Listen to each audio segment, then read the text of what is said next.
ஒருத்தர் திருப்பெருந்துறைன்னு பேரு ஆவுடையார் கோயிலுக்கு. அங்கதான் மாணிக்க வாசகருக்கு உபதேசம் கிடைச்ச இடம். அங்கே ஒரு முருகன் கோயில் கட்டினார். ராத்திரி கனவுல சிவபெருமான் தோன்றி அதுக்கு முருகன் கோயில்னு பேர் வைக்காதே, ஆனந்த மாணிக்க வாசகர் கோயில்னு பேர் வையிட்டார். இன்னைக்கு அதுக்கு பேரு ஆனந்த மாணிக்க வாசகர் கோயில். ஏன்? திருப்பெருந்துறையில அவ்வளவு மாணிக்க வாசக சாமிக்கு தான். தேர் யாருக்கு? மாணிக்க வாசகருக்கு. திருவிழா யாருக்கு? மாணிக்க வாசகருக்கு. வடிவம் யாருக்கு? சிவபெருமானுக்கு சிவலிங்கம் கூட கிடையாது. பார்த்திருக்கா? அறந்தாங்க பக்கத்துல ஆவுடையார் கோயில்னு பேர். வெறும் ஆவுடை தான் இருக்கும், மேல உள்ள சிவலிங்கம் கிடையாது. நான் அந்த காலத்துல 1961 நான் பிகாம் படிச்சுக்கிட்டு இருந்த போது அந்த கோயிலுக்கு போய் சுத்தி பார்த்துட்டு அந்த அர்ச்சகர்கிட்ட போனேன். சாமி, இங்கே சிவபெருமானுடைய சிவலிங்கத்தை காணுங்கிறாங்க, ஏதோ ஒரு மூடி போட்டு இருக்குன்னு சொல்றாங்க, அது உண்மையான்னு. ஆமான்னாரு. அப்போ சிவபெருமான் எங்க போயிட்டாருன்னு கேட்டேன். நான் சின்ன பையன், அப்ப எனக்கு கிட்டத்தட்ட 17-18 வயசுக்குள்ளே இருக்கும். அவர் அழகா சொன்னார், குதிரையை கொண்டுகிட்டு மதுரைக்கு போயிட்டாரு. ஆமா, மாணிக்க வாசகர் வரலாற்றில் போனார்ல. அந்த அர்ச்சகர் எவ்வளவு கெட்டிக்காரர் பார்த்தீங்களா? எதுக்கு சொல்ல வந்தேன்? அவ்வளவு மாணிக்க வாசகருக்கு. தேர் யாருக்கு? மாணிக்க வாசகருக்கு. திருவிழா யாருக்கு? மாணிக்க வாசகருக்கு. தமிழ்நாட்டில் 4 கோயில் முக்கியம். ஒரு கோயில்ல அம்பாளுக்கு தான் எல்லாம். உங்களுக்கு எல்லாம் தெரியுமே. எந்த ஊரு? எங்க மதுரை. நான் 55-60 வருஷமா அங்க இருக்கேம்மா. மதுரையை சுத்தின கழுதையும் போகாதுன்னா அந்த கழுதையில நானும் இருக்கேன். சரிதானா? அம்பாள், அவளுக்கு தீபாராதனை முதல்ல, அப்புறம் தான் சொக்கலிங்க பெருமானுக்கு தீபாராதனை.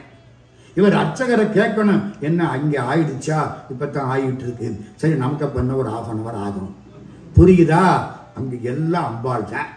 அந்த கோயில் முதல் மரியாதை அம்பாளுக்கு. இன்னொரு கோயில் எல்லாம் சிவபெருமானுக்கு. சிதம்பரம். நல்லா சொல்றீங்க. அருமையான சபை ஐயா, நன்றி. அருமையான சபை. விதைக்க போடுற பொழுது நிலம் நல்ல நிலமா இருக்கணும், அப்பத்தானே முளைக்கும். எந்த நிலம் நல்லா இருக்கோ அந்த ஊரு நல்லா இருக்கும். வாழ்த்துக்கள். சரி, சிதம்பரம் நடராஜா. நடராஜா தான் எல்லாம். சிவகாமி அங்க யாரு? மிஸ்ஸஸ் நடராஜா. அப்படித்தானேம்மா? அங்கே அம்பாளுக்கு, இங்கே அப்பாவுக்கு. இன்னொரு ஊரு குழந்தைக்கு. அவ்வளவு நகையும் குழந்தைக்கு. கார்த்திகைக்கு கார்த்திகை 300 கோடி ரூபாய் நகை அந்த முருகப்பெருமான் கழுத்துல இருக்குமா? நான் பார்த்திருக்கேன்.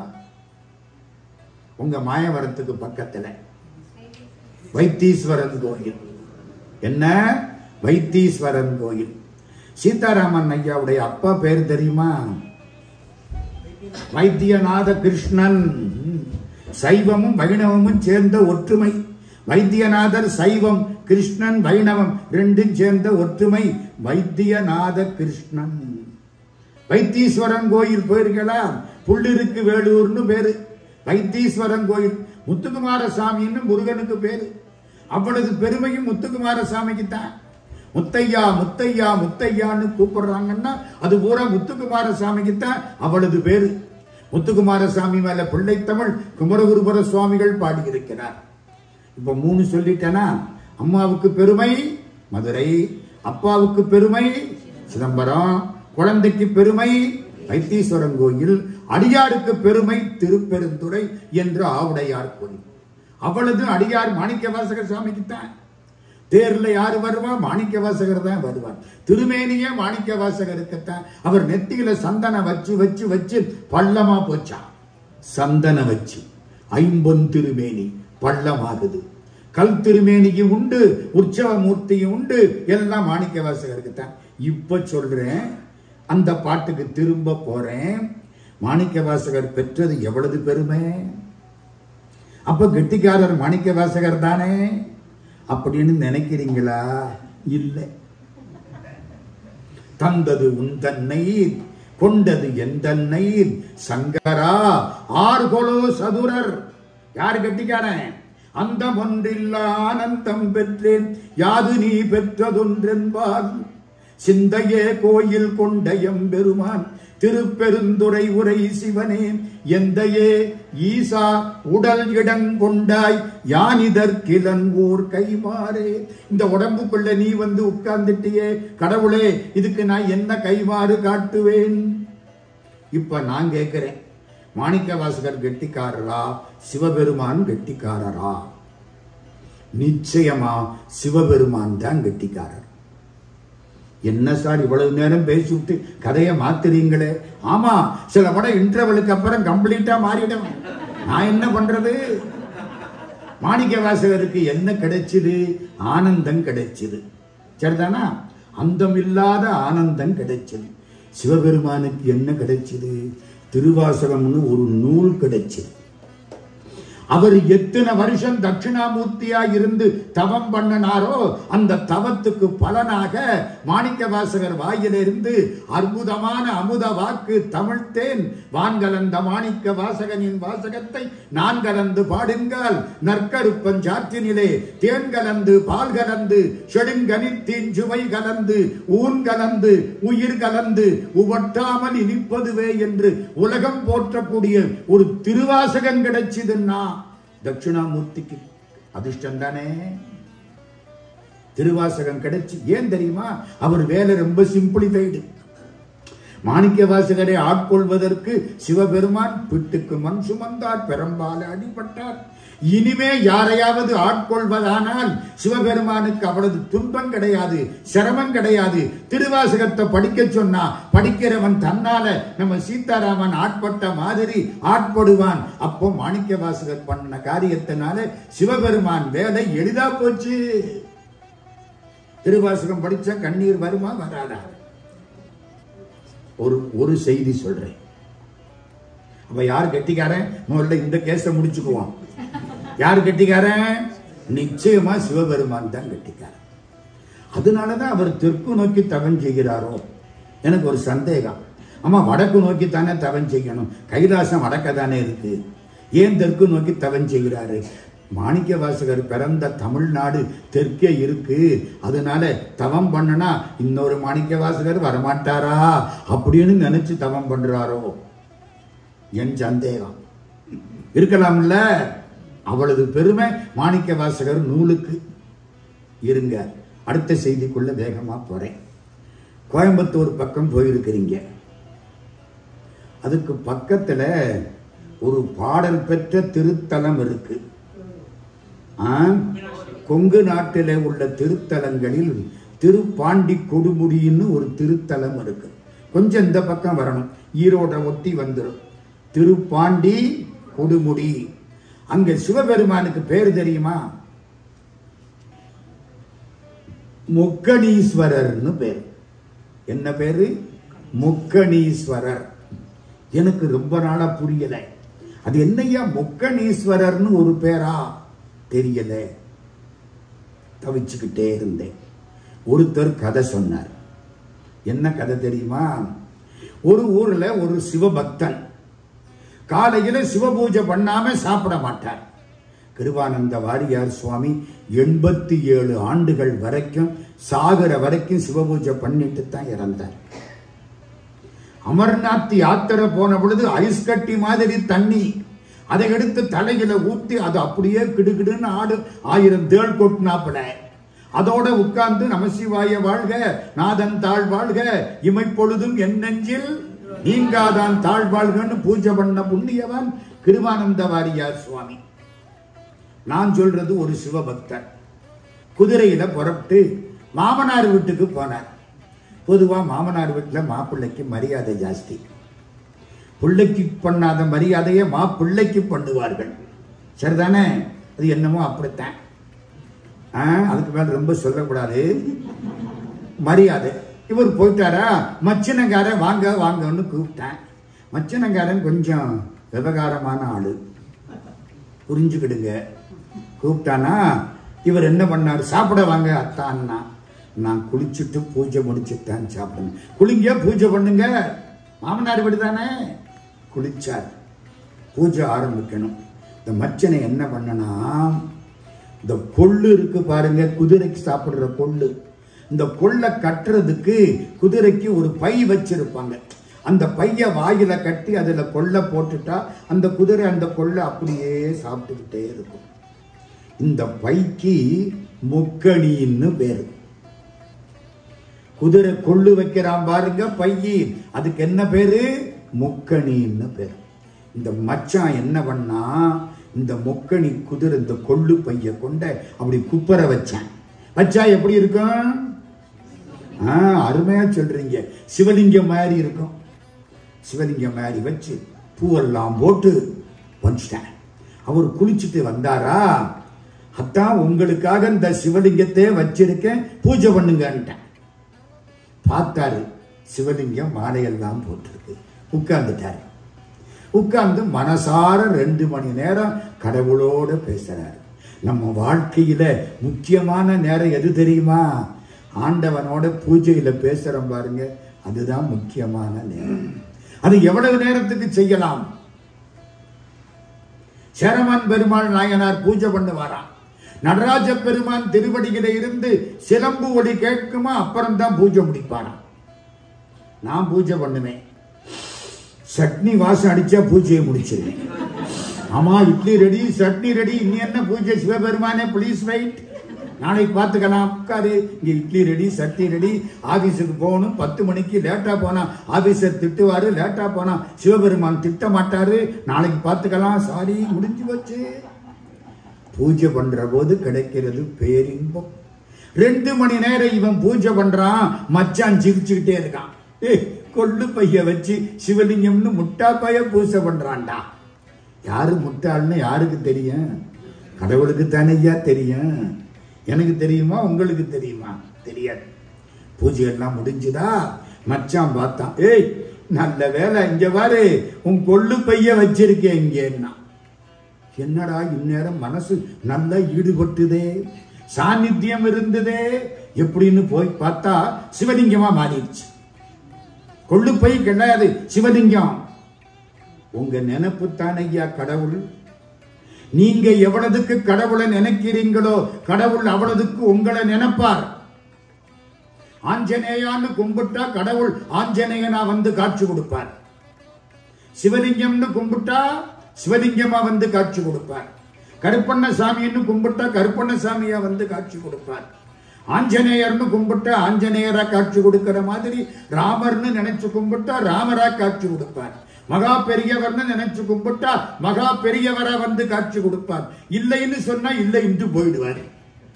நமக்கு என்ன நட்டம்? அவனுக்குத்தானே, சொன்னவனுக்குத்தானே நட்டம். மனசுதானே கடவுள். நீங்க எவ்வளவுக்கு நினைக்கிறீங்களோ அவ்வளவுக்கு கடவுள் உங்க பக்கத்துல வருவார். ஆய் போச்சு, அழகா சிவலிங்கம். திருப்பாண்டி குடுமுடி முக்கணீஸ்வரர். ஏன் சார், இதுக்குன்னு திருவாசகத்துக்கு என்ன சம்பந்தம்? இன்னைக்கு தலைப்பு திருவாசகம் தானே.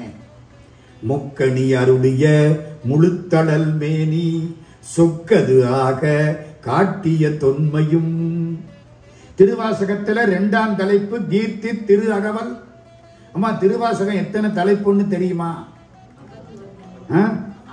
அருமை, ரொம்ப சந்தோஷம்.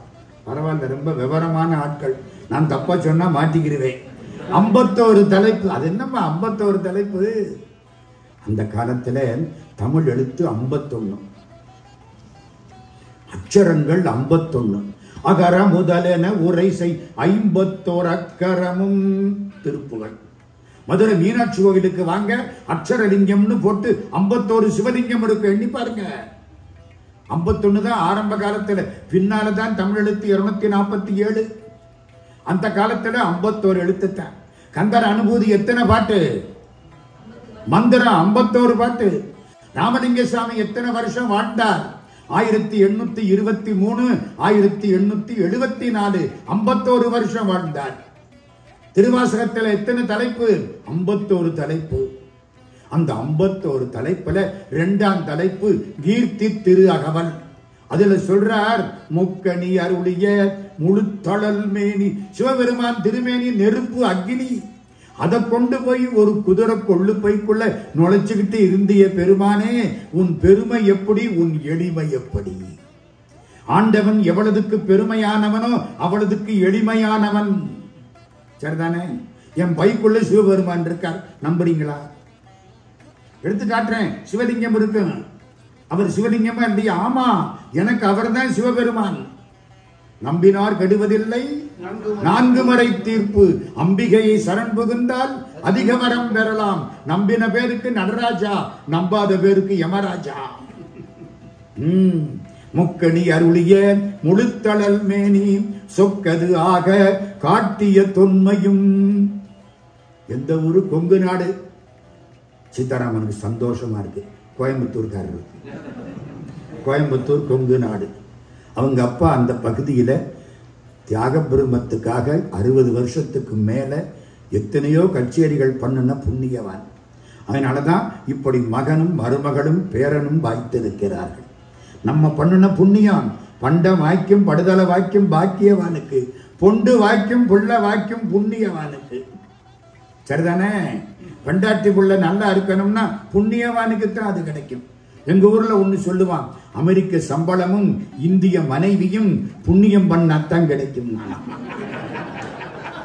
அமெரிக்க சம்பளமும் இந்திய மனைவியும் புண்ணியம் பண்ணாத்தான் கிடைக்கும். நான் அப்படி திருப்பினேன். பாவம் பண்ணனா அமெரிக்க மனைவியும் இந்திய சம்பளம். நான் விட்டுட்டேன். இனிமே எதுக்குடா டாக்டர் நம்ம பேசுவானே? தெளிவா இருக்கான் மனுஷன், தெளிவா இருக்கானா இல்லையா? அந்த மாதிரி. சரி, முக்கணி அருளிய முழுத்தளல் மேனி சொக்கது ஆக காட்டிய தொன்மையும். அதுக்காக சொன்னேன். நான் ஒரு தலைப்பு கொடுத்தேன். நானா கொடுத்தேன்? இந்த அவர் தான் தலைப்பு கொடுத்தார். சீதாராமன் தான் தலைப்பு கொடுத்தார். என்ன தலைப்பு? நம்மையும் ஓர் பொருள் ஆக்கி. தலைப்பு. திருவாசகத்தை பத்தி எவ்வளவு நேரம் வேணாலும் பேசலாம். அதுல மாணிக்க வாசக சாமி ரொம்ப பெரியவர். ஆனா தன்னை ரொம்ப தாழ்த்திக்குவார். பணியுமாம் என்றும் பெருமை, சிறுமை அணியுமாம் தன்னை வியந்து. நான் எப்படி ஆளுன்னு ஒருத்தன் சொன்னான்னா அந்த ஆட்டை ஒண்ணுமில்லைன்னு தெரிஞ்சுக்கிடுங்க. அவ்வளவுதான். மாணிக்க வாசக சாமியினுடைய பெருமையை சொல்லிவிட்டு எளிமைக்கிட்ட நான் வர்றேன். மனோன்மணியம் பாடிய பேராசிரியர் சுந்தரம் பிள்ளைன்னு ஒருத்தர், திருநெல்வேலி, MDT ஹிந்து காலேஜில் வேலை பார்த்தவர். மனோன்மணியம்னு ஒரு நூல் எழுதினார். அதுல தமிழ்தாய் வாழ்த்து பாடினார். அதுல ஒன்னு எழுதுறார், சிவபெருமான் கடைசி காலத்துல அவர் மட்டும் நிற்பாராம். இப்ப நம்ம பூமி இருக்கு, என்னைக்கு இருந்தாலும் தண்ணி தான் இந்த பூமிக்கு கேடு. ஒரு காலத்துல கடல் என்னாகும்? பூமியை முழுகடிச்சு விடும். ஊழிக்காலம் எல்லாம் முடிகிற ஊழிக்காலம், கடைசி காலம். தண்ணிக்குள்ள பூமி போயிடும். அப்ப தண்ணி தான் மிச்சம் இருக்கும். தண்ணிகளை வடவாபுகா அக்னின்னு ஒரு அக்னி இருக்கு. அந்த நெருப்பு தண்ணிய பூரா இழுத்து விடுமா, கடல் தண்ணிய பூரா. அந்த அக்னி என்னாகும்? காற்று அடிச்சு அக்னி அணைஞ்சு போகுமா. அந்த காற்று என்னாகும்? மேலே வானத்துல காத்து கலந்துருமா, வானம் மட்டும் நிக்குமா. ஆகாசம், ஆகாசத்தை தொட முடியுமா? ஆகாசத்தை பார்க்க முடியுமா? போக போக என்னாகும்? போய்கிட்டே இருக்கும். இந்த ஆண்டா அடுத்த ஆண்டா அடுத்த ஆண்டம் யூனிவர்ஸ். எத்தனை யூனிவர்ஸ் இருக்கு? 101 கோடிக்கு மேல இருக்கான் யூனிவர்ஸ். ஆகாசம் அப்படியே நிக்கும். சிவபெருமான் அந்த ஆகாசத்துல அப்படியே எம் இறை நல் வீணை வாசிக்குமேம்பார் அப்பர் சுவாமி. அப்ப வீணை வாய்ச்சுக்கிட்டு சிவபெருமான் இருப்பாராம். எல்லாம் ஒடுங்கிரும், சிவபெருமான் மட்டும் தனியா நிற்பார். அவருக்கு பொழுது போகணுமா வேண்டாமா? இல்ல, பொழுத போக்கப்படாது, பொழுத பயன்படுத்தணும். ரெண்டுக்கு வித்தியாசம் உண்டு. இந்த சமயத்துல தன்னை மறந்து உட்கார்ந்து இருக்க பாருங்க, 896 மெசேஜ் இல்லை. பார்க்க பார்க்க பார்க்க பார்க்க வாட்ஸ்அப் போய்கிட்டே இருக்கு. 4 மணி நேரம் திருடு போயிடுச்சு. பொருள் திருடு போனா கூட பரவாயில்ல, நேரம் திருடு போனா கிடைக்காதே. நான் பலமுறை ஏமாந்திருக்கேம்மா. என்னத்தையோ போடுவேன், எவனோ என்னமோ சொல்லுவேன், அடுத்தது அடுத்தது அடுத்தது அடுத்தது இப்படி போய் திரும்பி பார்த்தா 10 மணிக்கு உட்கார்ந்தேன். இப்ப 3 மணி ஆயிடுச்சு. ஐயோ 5 மணி நேரம் திருடு போயிடுச்சே. ஆனா தெரியல இல்ல நம்ம நேரம். சிவபெருமான் பொழுத போக்க மாட்டார், நம்ம பொழுத போக்குறோம். திருவாசகம் கேட்டா பொழுத பயன்படுத்துறோம், இப்ப பயன்படுத்துறோம். சிவபெருமான் யோசிக்கிறார், ஆமா நம்ம தனியா நிக்கிற பொழுது நமக்கு பொழுது பயன்படணும்.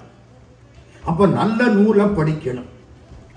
நல்ல நூலை படிக்கணும்னா எந்த நூல் நல்ல நூல்? திருவாசகம்னு தீர்மானம் பண்ணார். சிவபெருமான் படிக்கத்தக்க நூல் திருவாசகம். சரி, அப்போ ஒண்ணு செய்வோம், இந்த மாணிக்க வாசகர்கிட்ட போய் திருவாசகத்தை எழுதி வாங்கிக்கிட்டு வந்துடுவோம். புறப்பட்டாராம், சிதம்பரத்துக்கு வந்தாராம். மாணிக்க வாசக சாமிக்கு அப்ப 32 வயசு. எத்தனை வயசு? 32 வயசு. ஒரு ஆனி மாசம் ஆயில்ய நட்சத்திரம் அன்னைக்கு சிவபெருமான் ஒரு அந்தன கோலத்துல வந்துட்டார்.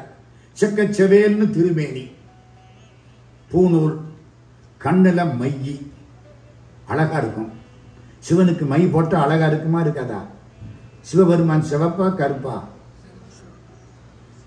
சிவப்பு, பொன்னிறம். சிவபெருமான் பொன்னிறம். பக்கத்தில் இருக்கிற அம்பாள் எந்நிறம்.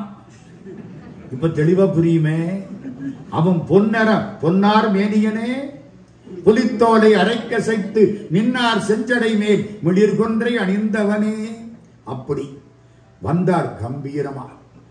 மாணிக்க வாசக சுவாமி உட்கார்ந்து இருக்கார். எங்க? சிதம்பரம்னு ஒரு ஊர். சிதம்பரத்துல நடராஜா கோயில். நடராஜா கோயில்ல வடக்கு வாசல். வடக்கு வாசலுக்கு பக்கத்துல ஒரு சின்ன சிவன் கோயில். அதுக்கும் திருப்பெருந்துறைன்னு தான் பேரு. அவருக்கு ஞானம் கிடைச்ச திருப்பெருந்துறை அறந்தாங்கிக்கு பக்கத்துல. இது அவர் கடைசி காலத்தில வாழ்ந்த திருப்பெருந்துறை. இங்கே மாணிக்க வாசக சுவாமி உட்கார்ந்து இருக்கார். வயசு 32. ஆனி மாசம் ஆயில்ய நட்சத்திரம். அந்தனர் வந்துட்டார். நீங்க தான் மாணிக்க வாசகரா? அப்படித்தான் சிவபெருமான் பேரு கொடுத்தார். யாரு கொடுத்த பேரு? சிவபெருமான் கொடுத்த பேரு. நீங்க நிறைய பாடி இருக்கீங்களா? என்னென்னமோ பாடி இருக்கேன். அவன் கருணை. பாட்டெல்லாம் சொல்லுங்க, நான் எழுதிக்கிறேன். வந்த சிவபெருமான் நிற்கிறார். மாணிக்க வாசக சாமி உட்கார்ந்து இருக்கார். உட்கார்ந்து இவர் பாட்டு சொல்ல சிவபெருமான் அத்தனை பாட்டையும் எழுதினார். திருவாசகம் எத்தனை பாட்டுன்னு சொன்னேன் அப்பவே? 658 பாட்டு. நான் அது புரியறதுக்கு ஒன்னு சொல்றது உண்டு. சில பேருக்கு தெரியும், பல பேருக்கு தெரியாது. இப்ப சொல்றேன். சிவபுராணம்னு ஒண்ணு இருக்கா? முதல்ல அத பாருங்க. நமசிவாய வாழ்க, நாதன் தாழ் வாழ்க, இமைப்பொழுதும் என் நெஞ்சில் நீங்காதான் தாழ் வாழ்க, கோகடி ஆண்ட உருமனிதன் தாழ்வாழ்க, ஆகமம் ஆகி நின்று அன்னிப்பான் தாழ்வாழ்க, ஏகன் அநேகன் இறைவன் அடி வாழ்க. எத்தனை வாழ்க? 6 வாழ்க. வேகம் கெடுத்தாண்ட வேந்தன் அடி வெல்க, பிறப்பருக்கும் பிஞ்சகந்தன் பெய்கழுதுகள் வெல்க, புறத்தார்க்கு சேயோந்தன் பூங்கழுதுகள் வெல்க, கரங்குவிவார் உள்மகிழும் கோன்கழுதுகள் வெல்க, சிறங்குவிவாரோங்குவிக்கும் சீரோன் கடல் வெல்க. எத்தனை வெல்க? 5 வெல்க. ஈசன் அடி போற்றி, எந்தை அடி போற்றி, தேசன் அடி போற்றி, சிவன் சேவடி போற்றி, நேயத்தே நின்ற நிமலன் அடி போற்றி, மாயப் பிறப்பருக்கும் மன்னன் அடி போற்றி, சீரார் பெருந்துரைனம் தேவன் அடி போற்றி, ஆராத இன்பம் அருளுமலை போற்றி. 8 போற்றி, 6 வாழ்க, 5 வெல்க, 8 போற்றி, 6 5 8. அட, திருவாசகத்துல மொத்தம் 658 பாட்டுங்கிறதுக்கு சிவபுராணத்துல குறிப்பு இருக்கு. 658 பாட்டு. சிவபெருமான் 658 பாட்டையும் எழுதிட்டாராம் கையில. நம்ம காலமா இருந்தா பேசினா உடனே அதுவே ரெக்கார்ட் ஆயிடும். என்ன தப்பு தப்பா ரெக்கார்ட் ஆகுது. நான் ஒரு தரம் பேசினேன், அது அநியாய தமிழா இருக்கு. எனக்கு பயமா போச்சு. அட, இப்படி ஒரு தமிழ் இருக்கு போல இருக்கு. நான் என்ன பண்றது? இந்த நகரத்துல வித்தியாசப்பட்டிருது. சரி, எழுதினாரா? கீழே என்ன எழுதினார் தெரியுமா? மாணிக்க வாசக பெருந்தகை சொல்ல அழகிய திருச்சிற்றம்பலமுடையான் கையெழுத்து. யாரு திருச்சிற்றம்பலமுடையான்? நடராஜா. கையெழுத்து போட்டு இவ்வளவு ஏடு. என் கைய பாத்தீங்களா? என்ன சார் பார்த்தாப்புல சொல்றீங்க அப்படிங்கிறீங்களா? பார்த்திருக்கேன், அது அடுத்தாப்புல சொல்றேன். இவ்வளவு ஏடு அழகா எழுதி அப்படியே கொண்டு போய் நடராஜா சன்னதியில வச்சுட்டு சிவபெருமான் மறைஞ்சிட்டார். அன்னைக்கு என்ன சொன்னேன்? ஆனி மாசம் ஆயில்ய நட்சத்திரம். ஆயில்யத்துக்கு அடுத்த நாள் என்ன? மகம் நட்சத்திரம். அடுத்த நாள் காலையில ஆனி மாசம் மக நட்சத்திரம். நடராஜா கோயிலை திறக்கிறாங்க. நடராஜா திருவடிக்கு கீழே இவ்வளவு ஏடு இருக்கு. எடுத்து பார்த்தா ஒவ்வொரு ஏடு முத்து முத்தான கையெழுத்து, தப்பே கிடையாது. there is no printing mistake. நம்மால எழுதினான்னா 1000 தப்பு வருது. காரியாலயம் எழுத சொன்னா காரியலாயம் எழுதி வைக்கிறேன். அது என்ன குதிரை லாயமா? ராமாயணம் எழுத சொன்ன ராமயானம் எழுதுறேன். கண்ணதாசன் அழகா சொல்லுவார், பொள்ளாச்சின்னு எழுத சொன்னா புள்ளத்தாச்சின்னு எழுதி வைக்கிறாங்க. இவனெல்லாம் நம்ம ஊர்ல படிச்சவன். தப்பு விடுறமா இல்லையா? ஒரு தப்பு கிடையாது. அந்த ஏடு அவ்வளவு சுத்தம். எழுதினாரா, வச்சுட்டு போயிட்டாரா. பார்த்தாங்க, ஏன் மாணிக்க வாசகர் சாமி சொல்லன்னு இருக்கு. மாணிக்க வாசகர் காலில் போய் விடு. தீட்சிதர்கள் 3000 பேரும் மாணிக்க வாசகர் காலில் வந்து விழுந்துட்டாங்க. சாமி, உங்க பாட்டை நடராஜா எழுதி இருக்கார். அப்பத்தான் புரியுது, நேத்தி வந்து எழுதுனது மாணிக்க வாசகர் பாட்டை எழுதுனது நடராஜ பெருமான். நான் என்ன சொன்னேன்? மாணிக்க வாசகர் உட்கார்ந்து இருந்தாரு, வந்த அந்தணர் நின்னாருன்னு சொன்னா. சார், நீங்க என்ன பார்த்த மாதிரியே சொல்றிய? அதுக்கு எடுத்துக்காட்டு இருக்கு. கள்ளப்புலக்குரம்பை கட்டளிக்க வல்லானே, நள்ளிருளில் நட்டம் பயின்றாடும் நாதனேன், தில்லையுட்கூத்தனேன், தென்பாண்டி நாட்டானே, அல்லல் பிறவி அருப்பானே ஓ என்று சொல்லற்கரியானை சொல்லி திருவடி கீழ் சொல்லிய பாட்டு. நிறுத்திக்கிடுங்க. திருவடி கீழ் சொல்லிய பாட்டு, அவன் திருவடி கீழே உட்கார்ந்து நான் சொல்லிய பாட்டு. அதானே அர்த்தம். நடராஜ பெருமான் திருவடி கீழே உட்காரலன்னா திருவாசகம் இப்படி கொட்டுமா? கொட்டாதா? கொட்டாதே. அவ்வளவு அற்புதமா வருது. திருவடி கீழ் சொல்லிய பாட்டின் பொருள் உணர்ந்து சொல்லுவார்.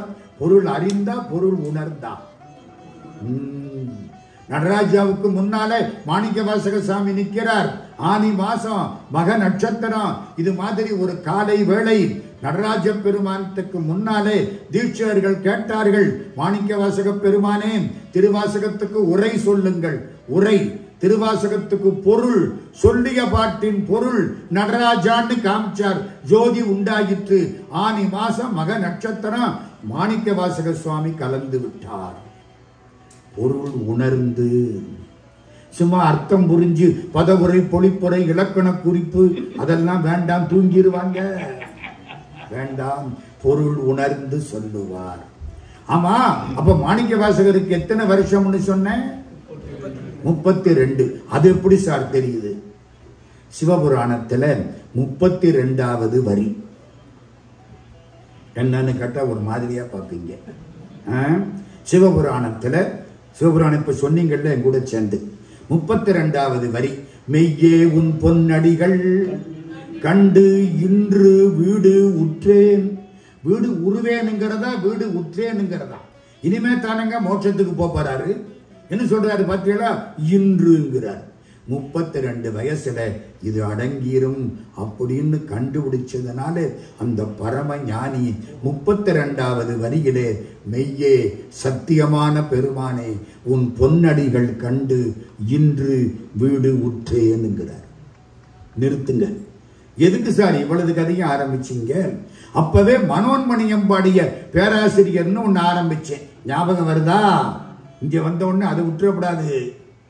அவர் தமிழ் வாழ்த்து பாடுறார். அப்ப என்ன சொல்றார்?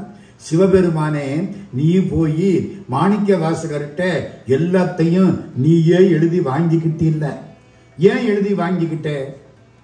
ஊழி காலத்துல தனியா நிக்கிற பொழுது தனக்கு பயன்படக்கூடிய ஒரு சிறந்த நூல் திருவாசகம் என்று அதை போய் எழுதி வாங்கினியான்னு கேட்கிறார்.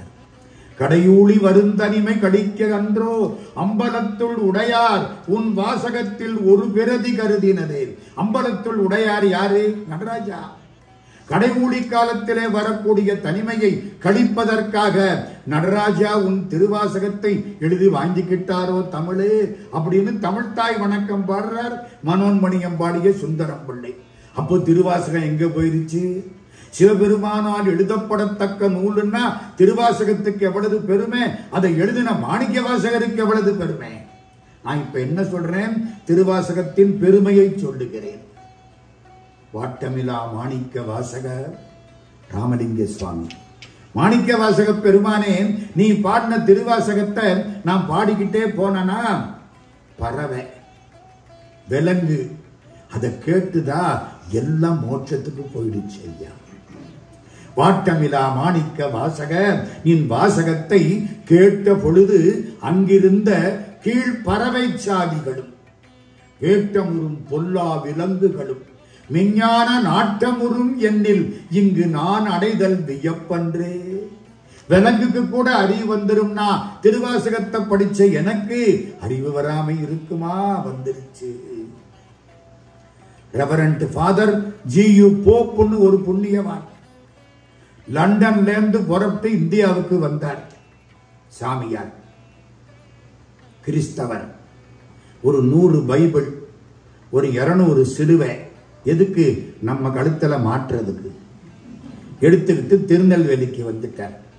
பாளையங்கோட்டையில் இருந்தார், மதுரை பக்கம் வந்தார், சென்னைக்கு வந்தார். ஒரு புண்ணியவான் திருக்குறளை எடுத்து கொடுத்தார். ஜி.யு. போப் திருக்குறளை முழுக்க படிச்சார். திருக்குறள் எத்தனை பாட்டு? 1330 பாட்டு. அறத்துப்பால், பொருட்பால், காமத்துப்பால். ஒரு ஆள் கேட்டார், திருக்குறள் படிச்சீங்களே எப்படி இருக்கு? அறம் இருக்கு, பொருள் இருக்கு, காமம் இருக்கு, வீடு கிடையாதுன்னா. அடைய வேண்டியது 4: அறம், பொருள், இன்பம், வீடு. அறம் என்பது கொடுப்பது. ஈதல் அறம். கொடு. பணம் வச்சிருக்கவன் பணத்தை கொடு. பொருள் அறிவுள்ளவன் அறிவை கொடு. பணம் வச்சிருக்கவன் கொடுக்காம போனா கூட அவன் பிள்ளை எடுத்து கொடுக்கலாம். அறிவுள்ளவன் கொடுக்காம போனா அது வீணா போச்சு, அவ்வளவுதான். புரியுதா? அறிவுள்ளவன் என்ன செய்யணும்? அறிவை 4 பேருக்கு கொடுத்துட்டு போயிடணும். கொண்டுகிட்டு போனா போச்சே, கூடவா போக முடியும்?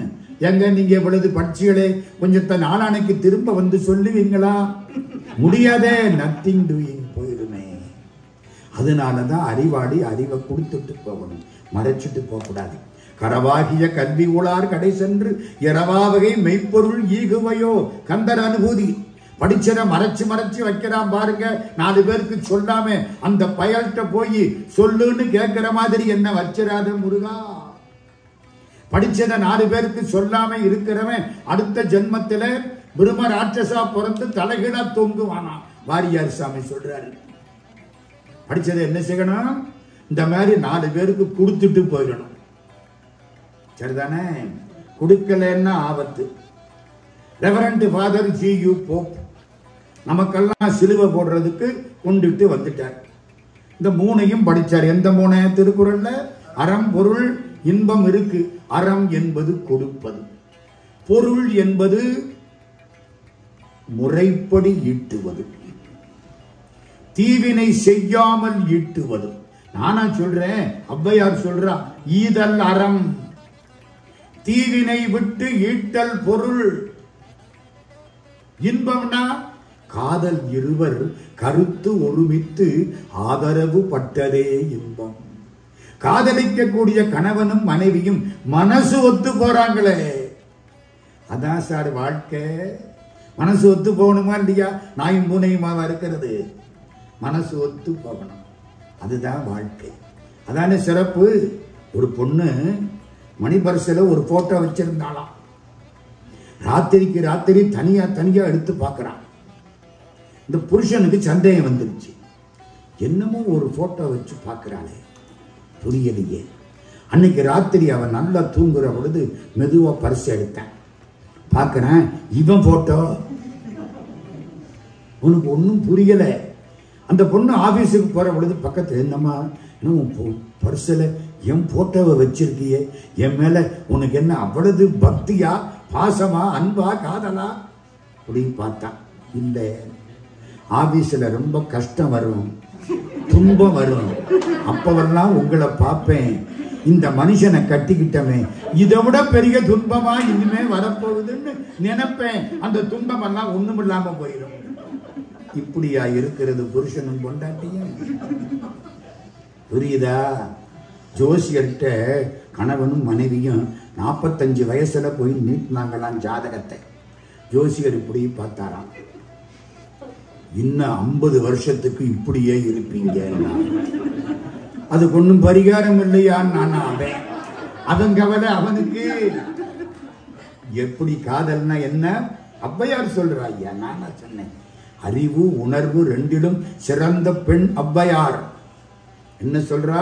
ஈதல் அறம் தீவினை விட்டீட்டல் பொருள் காதல் இருவர் கருத்து ஒருமித்து ஆதரவு பட்டதே இன்பம். வீடுன்னா என்ன?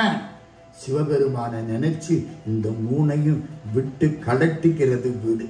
விடுவது வீடு, படுவது பாடு, கெடுவது கேடு, நடுவது நாடு, தொடுவது தோடு. தொட்டுக்கிட்டு இருந்த தனத்தோடு. தமிழ் வார்த்தைங்க. அரணை நினைந்து மூன்றும் விட்டதே பேரின்ப வீடு. 3 இருக்கு, வீடு இல்லையே நாராஞ்சியு போ. அந்த புண்ணியவான் சொன்னாராம், திருவாசகத்தை படியினார். ஜியு போ கையில திருவாசகம் கிடைச்சது. முதல்ல எப்படி தொடங்குது? நம சிவாய வாழ்க, நாதன் தாழ் வாழ்க. நம சிவாய எத்தனை எழுத்து? நாதன் எத்தனை பேரு? நம்ம அப்படி கையை காட்டுறோம்ல, அப்புறம் என்ன? நாதன் ஒருத்தன் தானையா. ஒன்றே குலமும் ஒருவனே தேவனும் ஒருவன் என்னும் ஒருவன் காண்க. கடவுள் ஒருத்தர் தானே. நமசிவாயங்கிறது அவன் பேரு, கடவுள் ஒருத்தன். 5 நமச்சிவாயன், 1 5 1 51. அட, திருவாசகத்துல 51 பதிகம் இருக்கு அப்படிங்கிறதுக்கு சிவபுராணம் முதல் அடி ஒரு குறிப்பு. அவன் முக்கியமா, அவன் பேரு முக்கியமா? இல்லம்மா, நம்மளை விட நம்ம பேருக்கு தான் மதிப்பு அதிகம். பேங்க்ல 50,000 ரூபாய் என் ஃப்ரெண்டு இருந்தான், மேனேஜரை அவன்கிட்ட போய் டெபாசிட் பண்ணிட்டு அதை ஒரு எஸ்பி அக்கௌண்ட்ல டெபாசிட் பண்ண சொல்லிட்டு வந்துட்டேன். 4 நாள் ஆச்சு. அவன்கிட்ட போனேன். டே, அன்னைக்கு ஒரு 50,000 அவன்கிட்ட கொடுத்தன்ல. ஆமா, ஒரு 500 ரூபா கொடுறா, செக் எடுத்து கையெழுத்து போடுங்கிறேன். ஏண்டா, நானே வந்திருக்கேன், என்னை விட என் கையெழுத்து முக்கியமா போச்சா? கொடுப்பானா மாட்டானா? என்னம்மா, நான் தானம்மா அன்னைக்கு கொடுத்தேன். அவன் என் ஃப்ரெண்டம்மா, என்னை அவனுக்கு தெரியும், அவனை எனக்கு தெரியும். அந்த காலத்தில் அவன் கொண்டாந்த சாப்பாட்டை நான் கொண்டாந்த சாப்பாட்டை அவனும் ஒத்து சாப்பிட்டுருக்கான். தரமாட்டேங்கிறேன் கையெழுத்து. ஏண்டா, கையெழுத்து போடாட்டி என்ன ஆகும்? என் பொழப்பு போயிருங்கிறேன். புரியுதா? என்னை விட என் கையெழுத்து முக்கியமா போச்சு, என் பேரு முக்கியமா போச்சு. ஏன்? பேரு சொன்ன ஆஞ்சநேயன் கடலை தாண்டிட்டான். ராமபிரானே வந்த பொழுது அணைகற்றாப்புலதான் ஆச்சு. சிவபெருமானை பார்க்க முடியாது, பேரை சொல்ல முடியுமா? முடியாதா? முடியுமே. அதனாலதான் பேரை முன்னால வச்சார். நம சிவாய வாழ்க, நாதன் தாழ் வாழ்க. அடுத்த வரி படிச்சார் இல்ல, ஜியு போப், கண்ணீர் வந்துருச்சு. இமை பொழுதும் என் நெஞ்சில் நீங்காதான் தாழ் வாழ்க. இமைக்கிற பொழுது கூட என் மனசை விட்டுட்டு அவன் போகல. அவனுக்கு பெருமையா நமக்கு பெருமையா? அவனுக்குத்தான் பெருமை. கடவுளால் முடியாதது என்ன தெரியுமா? என்ன சார், கடவுளால முடியாதது உண்டு. என்ன? நம்ம மனசை விட்டுட்டு போறது என்பது கடவுளால் முடியாது. நமக்குள்ள இருக்கானா இல்லையா? இங்க பார்த்தா தம்ம கோயில்ல பார்க்கலாம். உள்ளத்தின் உள்ளானடி அது நீ உணர வேண்டுமடி, உள்ளத்தில் காண்பாயனில் கோயில் உள்ளேயும் காண்பாயடி. தேடி கண்டு கொண்டேன் திருமாலோடு நான் முகனும், தேடி தேடோனா தேவனை என் உள்ளே தேடி கண்டு கொண்டேன். கடவுள் இங்கேதானே உட்கார்ந்து இருக்காரு. உள்ளம் பெருங்கோயில் உன்னுடம்பு ஆலயம், வள்ளல் பிரானார்க்கு வாய் கோபுர வாசல். தெள்ளத் தெளிந்தார்க்கு ஜீவன் சிவலிங்கம் கள்ளப்புலனைந்தும் காளா மணிவிளக்கே. திருமூலர் திருமந்திரம். கடவுள் எங்கே இருக்கார்? இங்கேதான் இருக்கார். நம்ம விட்டு போக மாட்டார். போவாரா மாட்டாரா? பொண்டாட்டி மேல காதல், ஒரு நாள் இறந்து போயிட்டா. புள்ள மேல பாசம் போச்சு. சொத்து மேல ஆசை, பூகம்பம் வந்துருச்சு, போச்சு. இதெல்லாம் என்னை விட்டு போகும். சிவபெருமான் மேல அன்பு செலுத்தினே, போவாரா? நான் விட்டாலும் என்னை விடாதவன் சிவபெருமான் மட்டுமே. அதனாலதான் இமை பொழுதும் என் நெஞ்சில் நீங்காதான் தாழ்வாழ்க. எத்தனை முறை திருவடி? 17 முறை வருது அந்த பாட்டுல. திருவடி வழிபாடு அது, திருவடி பூஜை அது. 17 இடத்துல திருவடி வருது. தாழ், கடல், திருவடி அப்படின்னு வழிபட்டது அத்தனை இடத்துல வருது. இந்த வரியை படிச்சாரா ரெவரண்ட் ஃபாதர் போப்புக்கு ஆசை வந்துருச்சு. திருவாசகத்தை பூரா அட்டை டு அட்டை படிச்சார். எந்த நூலையும் முழுக்க படிக்கணும்.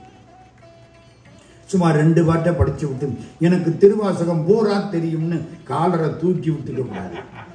நமக்கு தெரிஞ்சது கொஞ்சம், முழுக்க படிக்கணும். இங்க இருந்து அங்க வரைக்கும். எங்க பேராசிரியர் டாக்டர் வாசுப மாணிக்கனார் சொல்லுவார், முழு நூலையும் படி, வேட்டி கட்டுனா முழுசா கட்டு, ஒட்டு துணியினால கட்டாதே என்பார். நான் இங்கே அமெரிக்காவில தான் பார்க்கிறேன். பேண்ட்டை போட்டு அதை முழங்காலில் கிழிச்சு விட்டுக்கிட்டு தெரியுதாங்க. எனக்கு அநியாயமா இருக்கு. ஐயோ பாவம், இவ்வளவு வசதி இருக்கு, ஆனாலும் இந்த முழங்காலில் ஏன் இப்படி கிழிச்சு விட்டுக்கிட்டு தெரியுறாங்கன்னு எனக்கு புரியல. நம்ம வாழ்க்கை அப்படி ஆயிப்போச்சு. இமைப்பொழுதும் என் நெஞ்சில் நீங்காதான் தாழ்வாழ்க படிச்சார். 658 பாட்டையும் படிச்சார். கண்ணீர் கொட்டுது. அப்படியே மனசு உருகிருச்சு. நேர லண்டனுக்கு போனார்.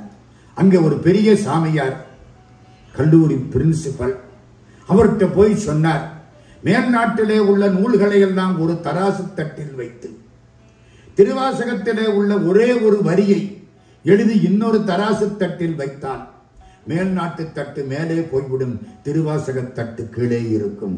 அந்த ஒரு வரி என்ன தெரியுமா? இமைப்பொழுதும் என் நெஞ்சில் நீங்காதான் தாழ்வாழ்க. இந்த மாதிரி யாரும் சொல்லல. அந்த ஃபாதர் கேட்டார், அப்ப நீங்கள் ஏன் அதை ஆங்கிலத்தில் மொழிபெயர்க்க கூடாது? எப்போ? 1893. ரெவரண்ட் ஃபாதர் ஜியு போப்புக்கு அப்ப 73 வயசு. என்ன கேட்கிறார்? எனக்கு இப்பவே 73 ஆச்சு, நான் அதை பூரா மொழிபெயர்க்கிற வரைக்கும் எனக்கு கர்த்தர் உயிரை கொடுப்பாரா? இந்த பெரிய ஃபாதர் சொல்கிறார், நீங்கள் திருவாசகத்தை மொழிபெயர்க்க தொடங்குங்கள், கர்த்தர் உங்களுக்கு நீண்ட வாழ்க்கையை கொடுப்பார். மொழிபெயர்ப்பு 1900. ஜியு போப்புக்கு 80 வயசு. 80வது ஆண்டு முத்து விழா. திருவாசகத்துக்கு ஆங்கில மொழிபெயர்ப்பு வந்துவிட்டது. ஆங்கிலத்தில் வந்தவொடனே லத்தீன்ல வந்தது, பிரெஞ்சில் வந்தது, ஜெர்மன்ல வந்தது, மேல்நாடு பூரா பரவி போச்சு. அங்க இருந்து இவர் மேல கேஸ் போட்டாங்க. சொசைட்டி ஆஃப் ஜீசஸ், சேசு சபை. நீ போனது பைபிளை எல்லாம் தூக்கிக்கிட்டு போனேன், இப்ப இந்த பைபிளை எல்லாம் காணாம், சிலுவையை கொண்டுகிட்டு போனேன், பார்த்தா நீ இப்ப ருத்ராட்சம் இல்லாம உட்கார்ந்து இருக்கிற, அவ்வளவுதான். மற்றபடி இதை போய் ஆங்கிலத்தில் மொழிபெயர்த்து உலகம் பூரா ஒரு திருவாசகம் வரவச் செய்து விட்டாய்.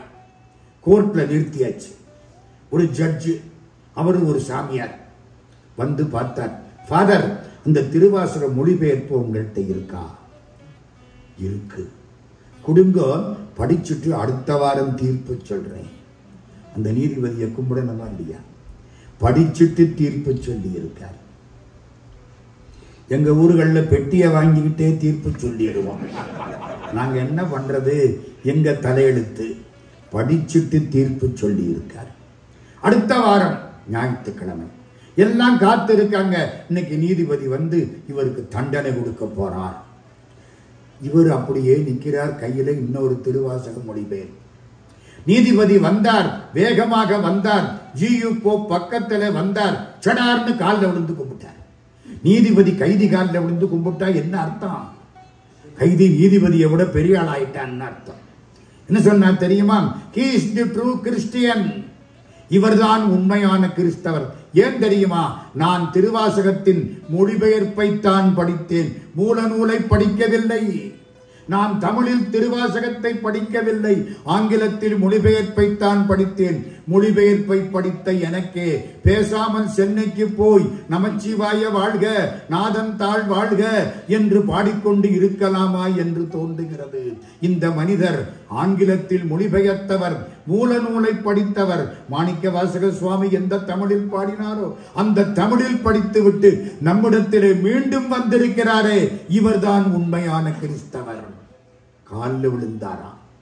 புரியுதா? 1900. அப்போ மாணிக்க வாசகர் நூலுக்கு எவ்வளவு பெருமைன்னு புரியுதா?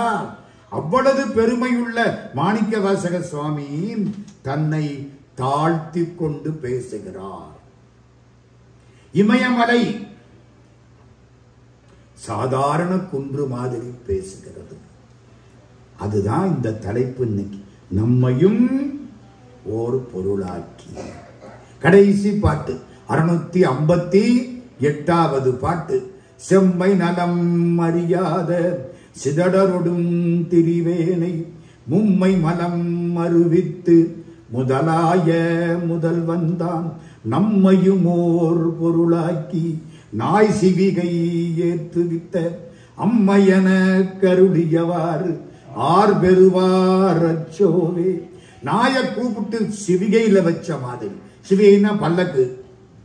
பல்லக்கிற நாயை கூப்பிட்டு வைப்பாங்களா? சில சமயத்துல வச்சாலும் வைப்பாங்க. அந்த காலத்துல அதெல்லாம் கிடையாது. இப்போ ஒருத்தன் பழமொழி சொன்ன அன்னைக்கு, நாய் மாதிரி அலைஞ்சா ஏழை, 2 நாயை கையில பிடிச்சுக்கிட்டு அலைஞ்சா பணக்காரன். அப்படித்தானே? அது அந்த காலத்துல அப்படிலாம் கிடையாது. நாயை கூப்பிட்டு சிவிகையில வச்ச மாதிரி என்ன தூக்கி வச்சிய கடவுளே. அப்ப தன்னை எவ்வளவு மட்டமா பேசுறார். நாய் நாய் இல்ல, நாயை விட மட்டமா.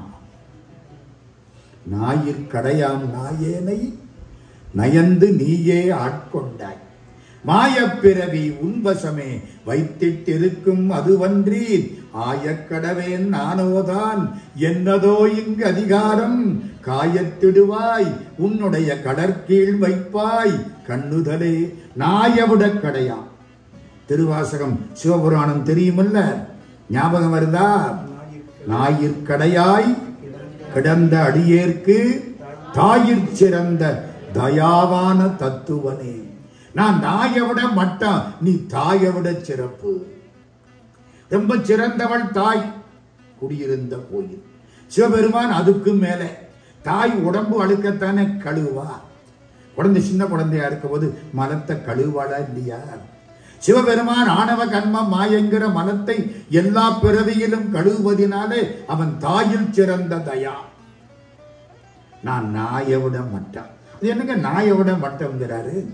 நாய்க்காவது நன்றி உண்டு, எனக்கு இல்லை. ஏன் இல்லை?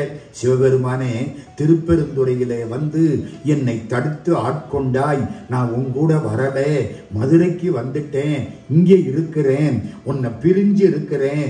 உன்னை பிரிஞ்சு இருக்கிற பொழுது உன் மீது நான் வைத்த அன்பு உண்மையானால் நான் செத்து போயிருக்கணும். சாகலியே. முட்டிக்கிட்டு இருக்கணும், முட்டிக்கலையே. நெருப்புல பாயணும், பாயலியே. அப்ப என் அன்பு பொய், யானே பொய், என் நெஞ்சும் பொய், என் அன்பும் பொய், அவளதும் பொய். நான் நன்றி கட்டவன், நீ எனக்கு கொடுத்த, நான் உன்னை நினைக்கல. நாய்க்காவது நன்றி இருக்கும், எனக்கு நன்றி கிடையாது. அதனாலே நாயிற்கடையாம் நாயேனே. நாயெல்லாம் கூடி மகாநாடு போட்டுதான். 1008 நாய் எல்லாம் வந்துருச்சு. ஒரு நாய் லேட்டா வந்துச்சான். இந்த 1008 நாய் அதை பார்த்து, சீ நாய போ. அதான் கடை, நாயிற் கடையாய் கிடந்த. இது 1008 நாயும் அதை பார்த்து நாயேன்னு சொன்னா அது எவ்வளவு கடைப்பட்ட நாய். தன்னை அப்படி தாழ்த்திக்கிறாரே. ஏன் தாழ்த்திக்கிறார்? ஆண்டவனுடைய திருவடியை நினைக்க நினைக்க நம்ம ஒண்ணுமில்லைன்னு தெரிஞ்சு போயிடும். சாமி நம்மகிட்ட என்ன இருக்கு? ஒண்ணும் கிடையாது. அவர் என்ன பாராட்டினார்ல, சத்தியமா ஒரு வார்த்தை கூட எனக்கு இல்லை. யாருக்கு? உள்ளே இருக்கிற சிவபெருமானுக்கு. என் காலில் விழுந்து கும்பிடுறாங்கல்ல, என்னையா கும்பிடுறாங்க? உள்ளே இருக்கிற சிவபெருமானுக்கு அந்த கும்பிடு. என்னைக்கு அந்த கும்பிடு எனக்குன்னு நான் நினைச்சனோ அன்னைக்கு என் கதை முடிஞ்சிடும். சத்தியம். நமக்கே இப்படி இருந்தா மாணிக்கவாசக சாமி எப்படி இருப்பாரு? கடவுளே, என்னை தடுத்து ஆட்கொண்டாய், நான் உங்கூட வராம இங்க நிக்கிறாப்பல ஆயிப்போச்சே, என்னை இப்படி விட்டுட்டு போயிட்டியே. காதலன் காதலிக்கு தாலி கட்டணும். காதலன் அமெரிக்காவில் இருக்கான், காதலி இந்தியாவில் இருக்கா. எல்லாம் அந்த காதல். எந்த காதல்? ஆளை பார்க்காமலே காதல். அதுக்கு மேல நான் சொல்ல வேண்டாம். அப்ப இந்த பொண்ணுக்கு இங்க ஆசை, நான் அமெரிக்கா போறேன், அமெரிக்கா போறேன், அமெரிக்கா அமெரிக்கா அமெரிக்கா. தெருவில் பேரிக்கா வித்தா கூட இவ காதல அமெரிக்கான்னு விழுது. அப்படி ஒரு காதல் வந்துட்டான். இந்த பொண்ணுக்கு தாலியை கட்டிட்டான். சந்தோஷமா இருக்குல்ல. என்னை கூட்டிகிட்டு போறாரு, ஆஷ்பனுக்கு கூட்டிகிட்டு போறாரு. ஒரு ஆசை இருக்கும்ல. கணவன் பக்கத்தில் உட்கார்ந்து இருக்கான், இந்த பொண்ணு இங்கே உட்கார்ந்து இருக்கு. சந்தோஷமா இருக்கு. சாப்பிட வந்தவங்க எல்லாம் உட்கார்ந்து இருக்கிறாங்க. என்னை கூட்டிகிட்டு போறார். அப்படியே கனவுலே இருந்ததா, முழிச்சு பார்த்துதா, கணவனை காணோம், சாப்பிட வந்தவங்களை காணோம். எங்கேன்னு கேட்டது. எய்த்தா பண்ணிக்கிறவங்க சொன்னாங்க, அவங்களையெல்லாம் கூட்டிக்கிட்டு அவர் அமெரிக்கா போயிட்டாரு. என்னையா தாலி கட்டினது எனக்கு, சாப்பிட வந்தவங்களையா கூட்டிக்கிட்டு போறதுன்னு அழுதா. அந்த பொண்ணு எப்படி அழுதிருப்பா? அந்த அழுகைதான் 658 திருவாசகம். புரியுதா? புரியலையா?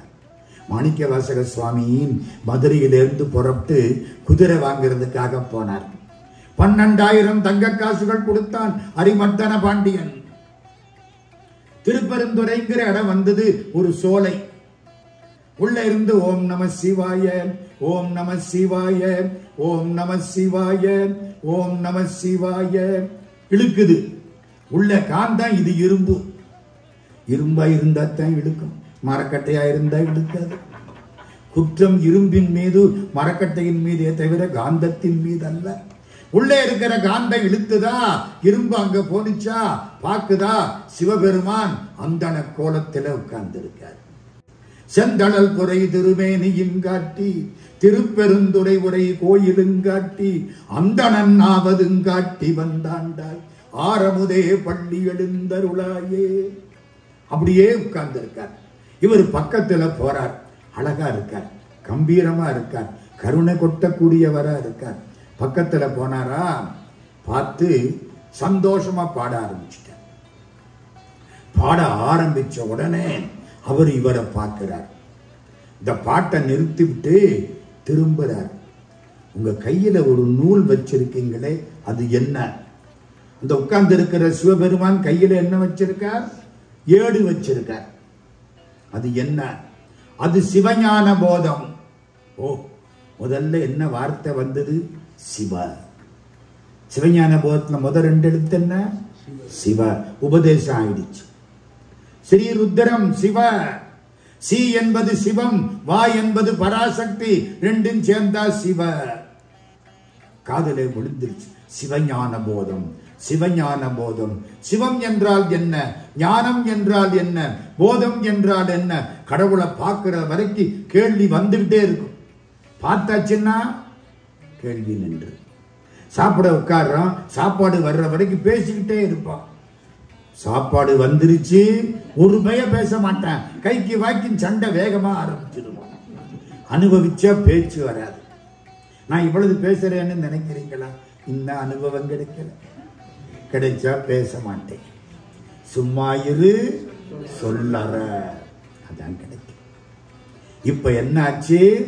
இந்த மாணிக்கவாசக பெருமான் அப்படியே நின்னார், அப்படியே பாடினார். சிவம் என்றால் என்ன? ஞானம் என்றால் என்ன? போதம் என்றால் என்ன? அவர் சொல்றார் சிவபெருமான், சிவம் என்பது ஈடிணை இல்லாத மெய்ப்பொருள். ஞானம் என்பது அதை அறிவது. போதம் என்பது அறிந்ததை தெளிவது. சில பேருக்கு அறிவு இருக்கும், தெளிவு இருக்காது. நெருப்பு குச்சியை எடுத்து எங்கள் ஊரில் விளக்கு ஏற்றுவாங்க. ஒரு மூக்கு ஏற்றுவேன் கஞ்சப்பைய, 2வது மூக்கு ஏற்றுவேன், அது நல்லா வந்திருக்கணும். வேகமாக 3வது மூக்கு ஏற்றுவேன், இன்னும் கொஞ்சம் தான் பாக்கி இருக்கும், போட்டுட்டு அடுத்த குச்சி எடுக்கலாம்ல. இந்த கஞ்ச புத்தி விடாது, அது அப்படி ஏற்றுவேன். கையில் சுடும், கப்புன்னு போடுவேன், வேட்டியில் விடுவேன், தீ பிடிச்சிக்கிடும். இதுதான் இவன் பண்ண அறிவாளித்தனம். அறிவு இருக்கு, தெளிவில்லை. கடவுள் காப்பாற்றுவார்னு அறிவு இருக்கு, ஆனா நிச்சயமா காப்பாற்றுவாரா? Doubtful sir. Oh God, if you are save me if you can. அட பாவி, கடவுளே அப்படி ஒன்று இருக்கும் ஆனால், அப்ப அங்கேயே சந்தேகம். காப்பாற்று, உன்னால் முடியும் ஆனால். இந்த சந்தேகமா கிட்டே வரமாட்டேன். போட கெடுங்கிட்டு போனா விழுந்து எந்திரிப்பார், தன்னால புத்தி வந்துடும். அது மாதிரி இப்போ மாணிக்கவாசக பெருமானுக்கு உரை வந்தது. சிவம் என்பது ஈடிணையில்லாத மெய்ப்பொருள், ஞானம் என்பது அதை அறிவது, போதம் என்பது அறிந்ததை தெளிவது. ஆகா, நல்லா இருக்கு, இவரும் நல்லா இருக்கார், இவர் வாயிலிருந்து வந்த வார்த்தையும் நல்லா இருக்கு, என்னை ஓர் வார்த்தை உள்படுத்து பற்றினாய். அவர் பக்கத்துல கூப்பிட்டார், இவர் அவரை பாடினார். உன் வாக்கு நல்லா இருக்கப்பா, உன் வாக்கு மணி வார்த்தை, உனக்கு மாணிக்க வாசகன்னு பேரு அப்படின்னு சிவபெருமான் பேர் வச்சார். பக்கத்துல வா, திருவடி தீட்சை கொடுத்தார். காதல மந்திரம் சொன்னார். என்ன மந்திரம்? அஞ்செழுத்து மந்திரம். எந்த மந்திரம் சொல்லுங்க? நம சிவாயவா, சிவாய நமவா? சிவாய நம. ஒழுங்கா சொல்றீங்க. நானேயோ தவஞ்செய்தேன், சிவாய நம என பெற்றேன். அவரே சொல்றார், ஓம் சிவாய நம, சிவாய நம, சிவாய நம. உபதேசம் கிடைச்சிருச்சு. சந்தோஷமா இருக்கு. ஆடுறார், பாடுறார். இவர் கூடவே போயிடணும். இந்த மந்திரி பதவி வேண்டாம். மந்திரினா மந்திரி, எந்திரினா எந்திரி.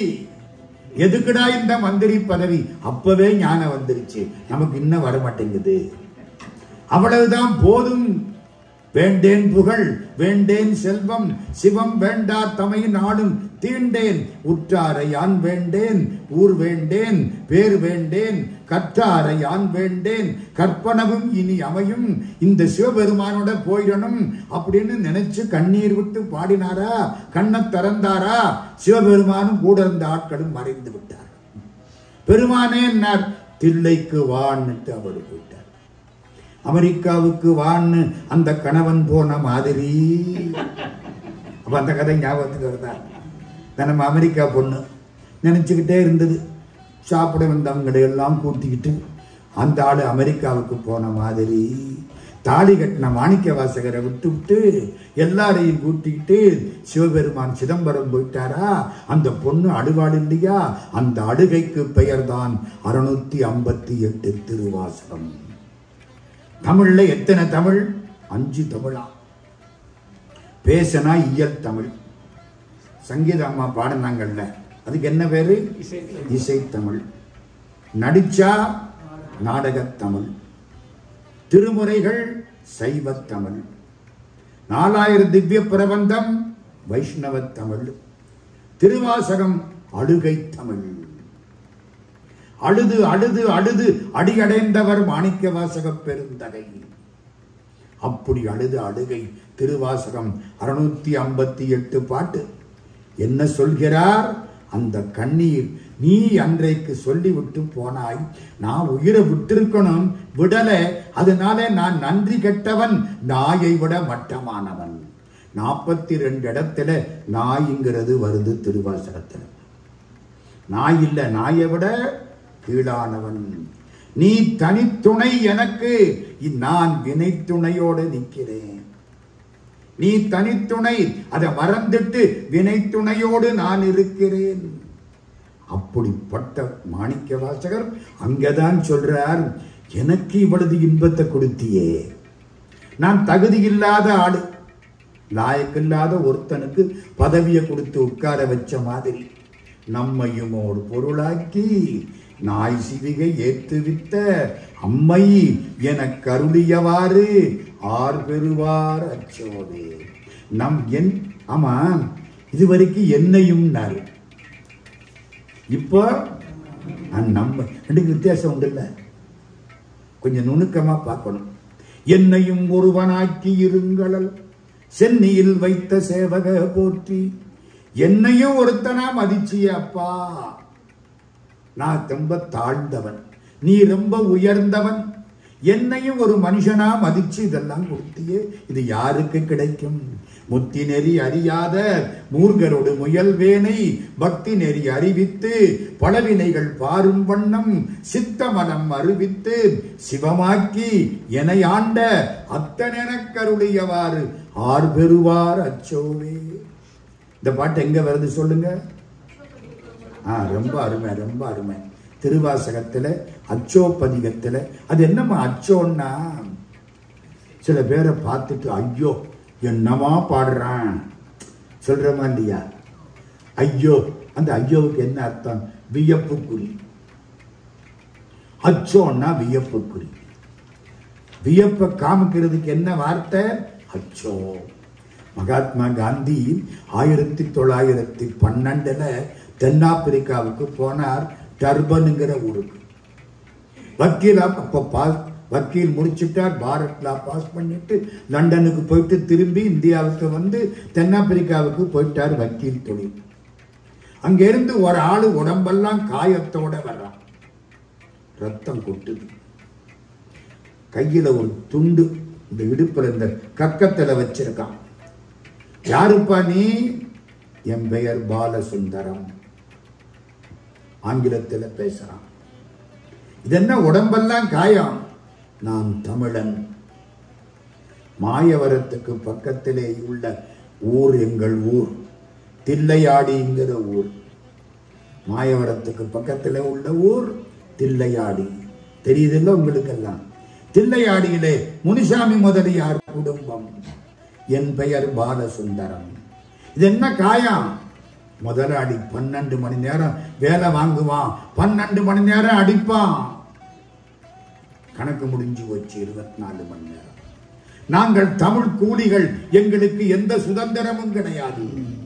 கழுத்துல நாய்க்கு போட்ட மாதிரி லைசன்ஸ் போட்டிருப்பான். நாங்கள் கல்யாணம் பண்ணி கொண்டால் அது செல்லாது, கஷ்டப்படுகிறோம். அது சரி, துண்டை ஏன் கக்கத்துல வச்சிருக்க, தோல்ல போடக்கூடாதா? காந்தி கேட்கிறார். தோளில் துண்டு போடக்கூடாது, நாங்கள் அடிமைகள். தோளில் துண்டு போட்டால் என்ன ஆகும்? அடுத்து துண்டு போடுவதற்கு தோல் இருக்காது. காந்திக்கு கண்ணீர் வந்துருச்சு. நான் என்ன செய்யணுங்கிற? என் கேஸை எடுத்துக்கணும். வெள்ளக்கார முதலாளி மேல நீங்க சூட் ஃபைல் பண்ணணும், கேஸ் போடணும். சரி, காந்தி கேஸ் எடுத்தார். 1 வருஷத்துக்குள்ள தீர்ப்பாயிற்று. வெள்ளக்கார முதலாளிக்கு தோல்வி, பாலசுந்தரத்துக்கும் காந்திக்கு வெற்றி. முதல் வெற்றி அதுதான். காந்தி எழுதுகிறார், என்னை அறிந்து கொண்டவர்கள் தமிழ் மக்கள். இங்கதான் ஆரம்பம். அத்தனை தமிழனும் காலில் வந்து விழுந்துட்டான்.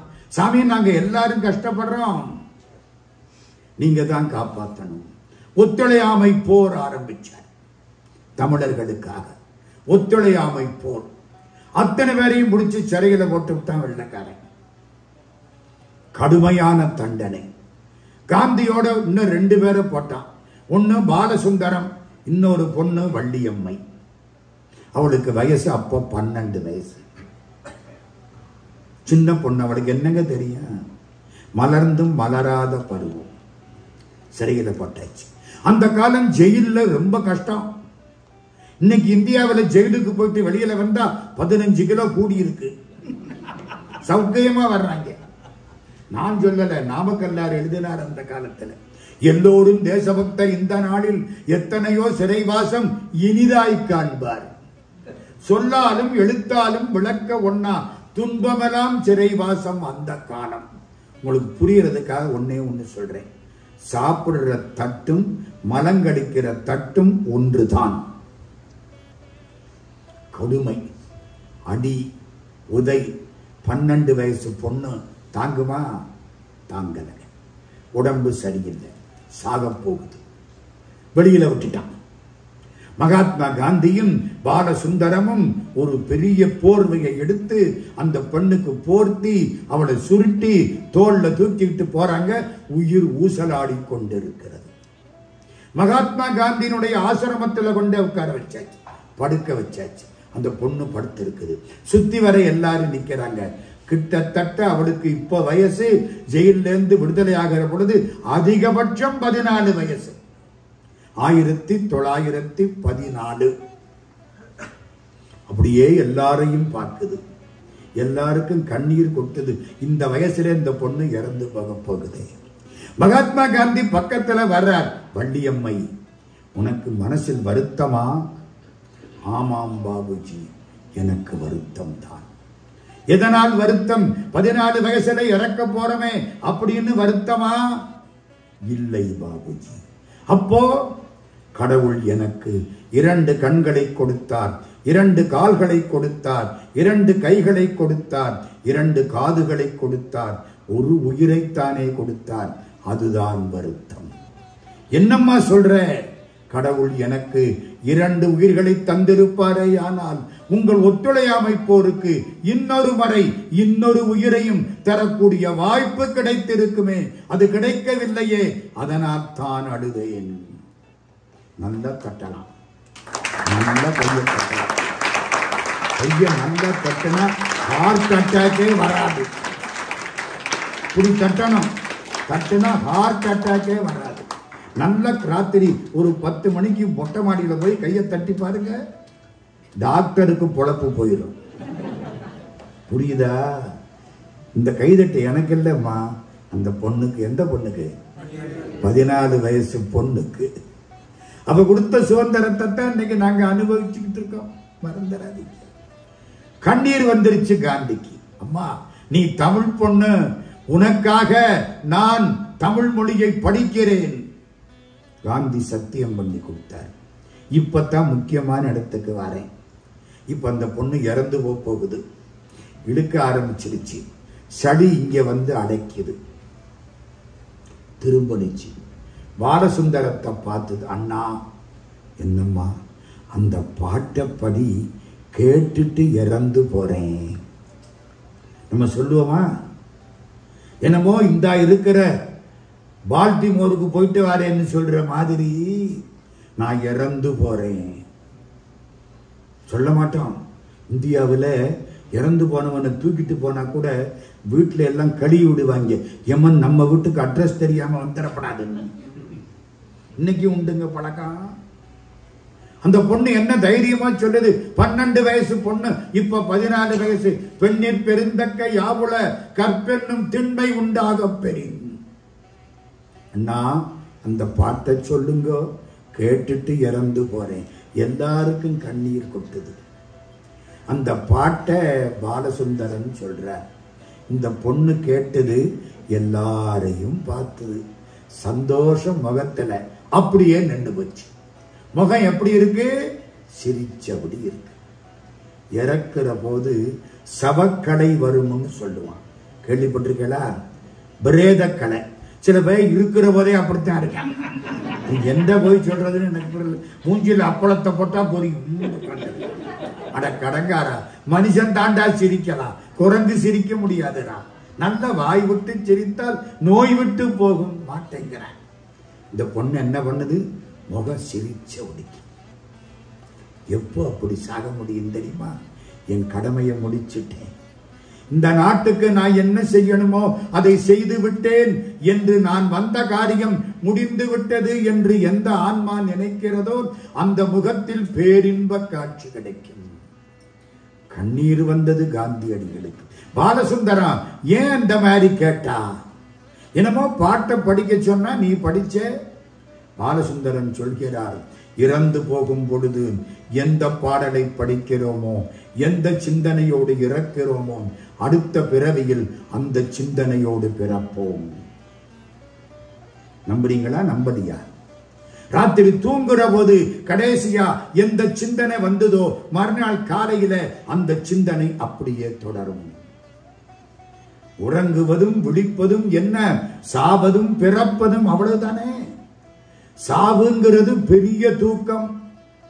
தூக்கம்ங்கிறது சின்ன சாவு. அம்மா தூங்குற போதும் தண்டனை பிள்ளை இல்லை. எங்க ஊர்ல ஒருத்தன் அவன் அங்கிட்டு கிடப்பான், வேட்டி இங்கிட்டு கிடக்கும்.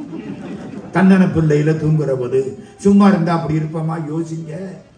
தூக்கத்திலையும் அப்படித்தான், சாவலையும் அப்படித்தான்.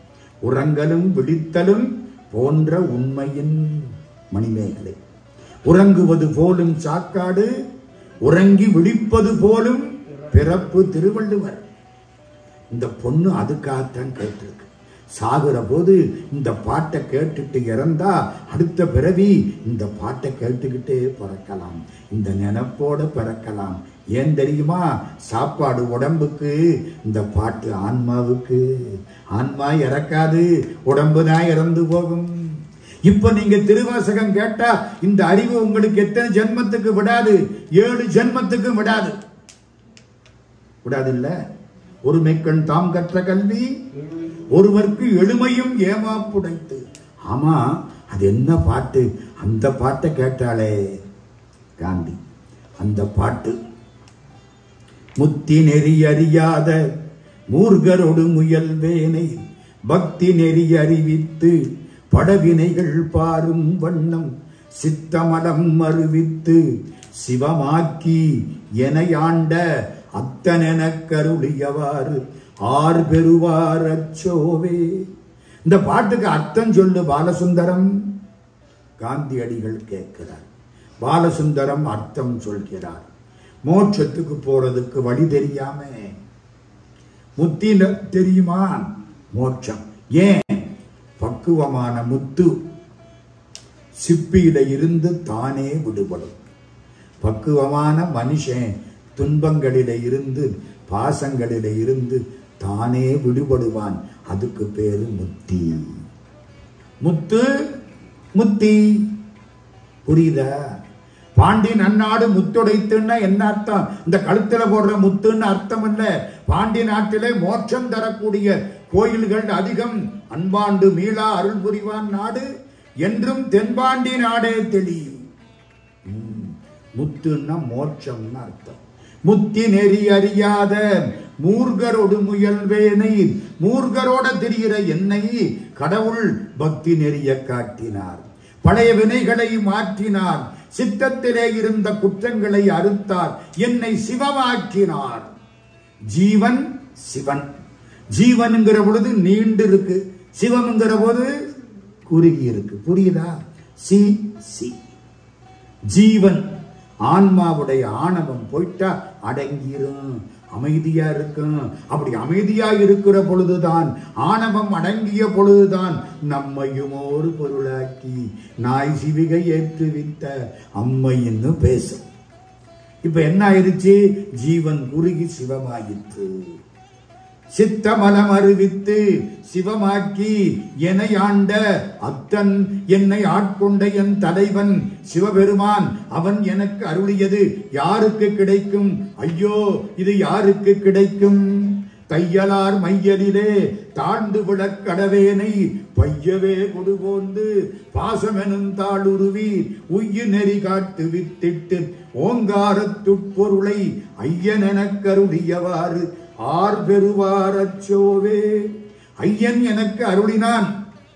ஓ, இந்த பாட்டு நல்லா இருக்கே. இந்த 4 வரி பாட்டை நீ ஆங்கிலத்தில் எழுதி கொடு பாலசுந்தரம். யாரு கேட்கிறா? மகாத்மா காந்தி ஆங்கிலத்தில் எழுதி கொடுத்தார். டிரான்ஸ்லிட்டரேஷன். இன்னைக்கு நம்ம பையன் எழுதுறேன் பாருங்க. நான் NAN, உனக்குன்னா UNA KKU. ரொம்ப பேர் இப்படித்தான் எழுதிக்கிட்டு இருக்கேன். தடுமாறி போகுது நமக்கு.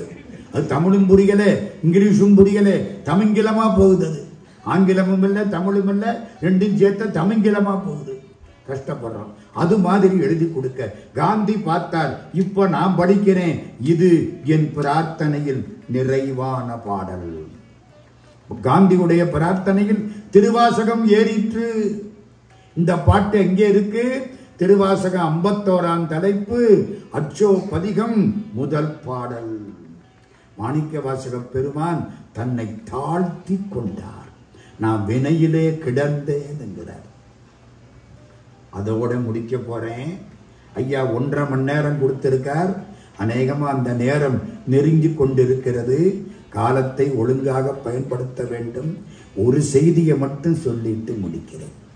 மாணிக்கவாசக சாமி என்ன சொல்கிறார்? நான் வினையிலே கிடந்தேனுங்கிறார். வினையிலே கிடந்தேனை புகுந்து நின்று போது நான் வினைக்கேடன் என்பாய் போல. நான் வினையில கிடந்தேன், நீ வந்து எனக்கு முன்னால நின்று வினையை நான் மாற்றுவேன் அப்படின்னு சொல்ற மாதிரி என்னை தடுத்து ஆட்கொண்டு காப்பாற்றினாய். இது யாருக்கு கிடைக்கும்? வினையிலே கிடந்தேனை புகுந்து நின்று போது நான் வினைக்கேடன் என்பாய் போல. இணையன் யான் என்று உன்னை அறிவித்து என்னை ஆட்கொண்டாய்க்கு இரும்பின் பாவை அணைய நான் பாடேன் நின்று ஆடேன் அந்தோ அலறிடேன் உலரிடேன் ஆவி சோரேன். நீ என்ன ஆட்கொண்டாய், நான் நன்றி கெட்டவன், அதனால உன்னை பாடல, உன்னை நினைச்சு ஆடல, என் ஆவி மயங்கல. இவ்வளவு பாட்டு பாடுறவர் இப்படி சொல்றாரு. நம்மளை எங்க கொண்டே போடுறதம்மா? இவ்வளவு பாட்டு பாடுறவரு நான் பாடலைங்கிறாரு. உங்களுக்கு புரியுதா? மாணிக்கவாசகருக்கும் சிவபெருமானுக்கும் போட்டி. என்ன போட்டி? மாணிக்கவாசக சுவாமிக்கு நம்ம பக்தி பத்தல, இன்னும் பக்தி பண்ணணும்னு ஆசை. சிவபெருமானுக்கு இந்த மாணிக்கவாசகனுக்கு நம்ம பண்ணின அருள் பத்தல, இன்னும் பத்தணும்னு, இன்னும் போகணும்னு ஆசை. புரியுதா? ரெண்டு போட்டி. ரெண்டும் ஜெயிக்கிற பொழுது வந்து பாட்டை எழுதி வாங்கிக்கிட்டு தன்னோட சேர்த்துக்கிட்டார். அப்பவே ஒண்ணு சொன்னேன், இவ்வளவு பெரிய பாட்டு ஞாபகம் வருதா? என்ன சார் பார்த்தாப்புல சொல்றீங்களே? இது எழுதினார்ல, யார் எழுதினா? சிவபெருமான் எழுதினார்ல. இவ்வளவு பெரிய பாட்டு, அற்புதமான ஏடுகள். நீங்க பார்த்தீங்களா? பார்த்தேன்னு சொன்னேன். அந்த ஏடு எங்க இருக்கு? பாண்டிச்சேரியில அம்பலத்தாடி ஐயர் மடம்னு ஒரு மடம் இருக்கு. அம்பலத்து ஆடி ஐயர் மடம். அந்த தெருவுக்கு பேரே அம்பலத்தாடி ஐயர் மடத்து வீதி.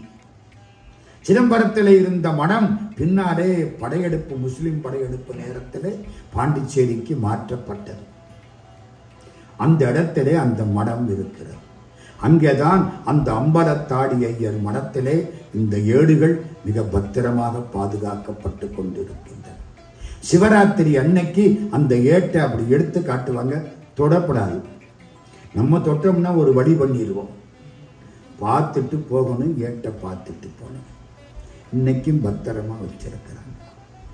மாணிக்கவாசக சுவாமி 658 பாட்டை அவர் சொல்ல சிவபெருமான் எழுதிய அந்த அற்புதமான ஏடுகள். சாமி என்ன சொல்றார்? தன்னை தாழ்த்தி கொள்கிறார்.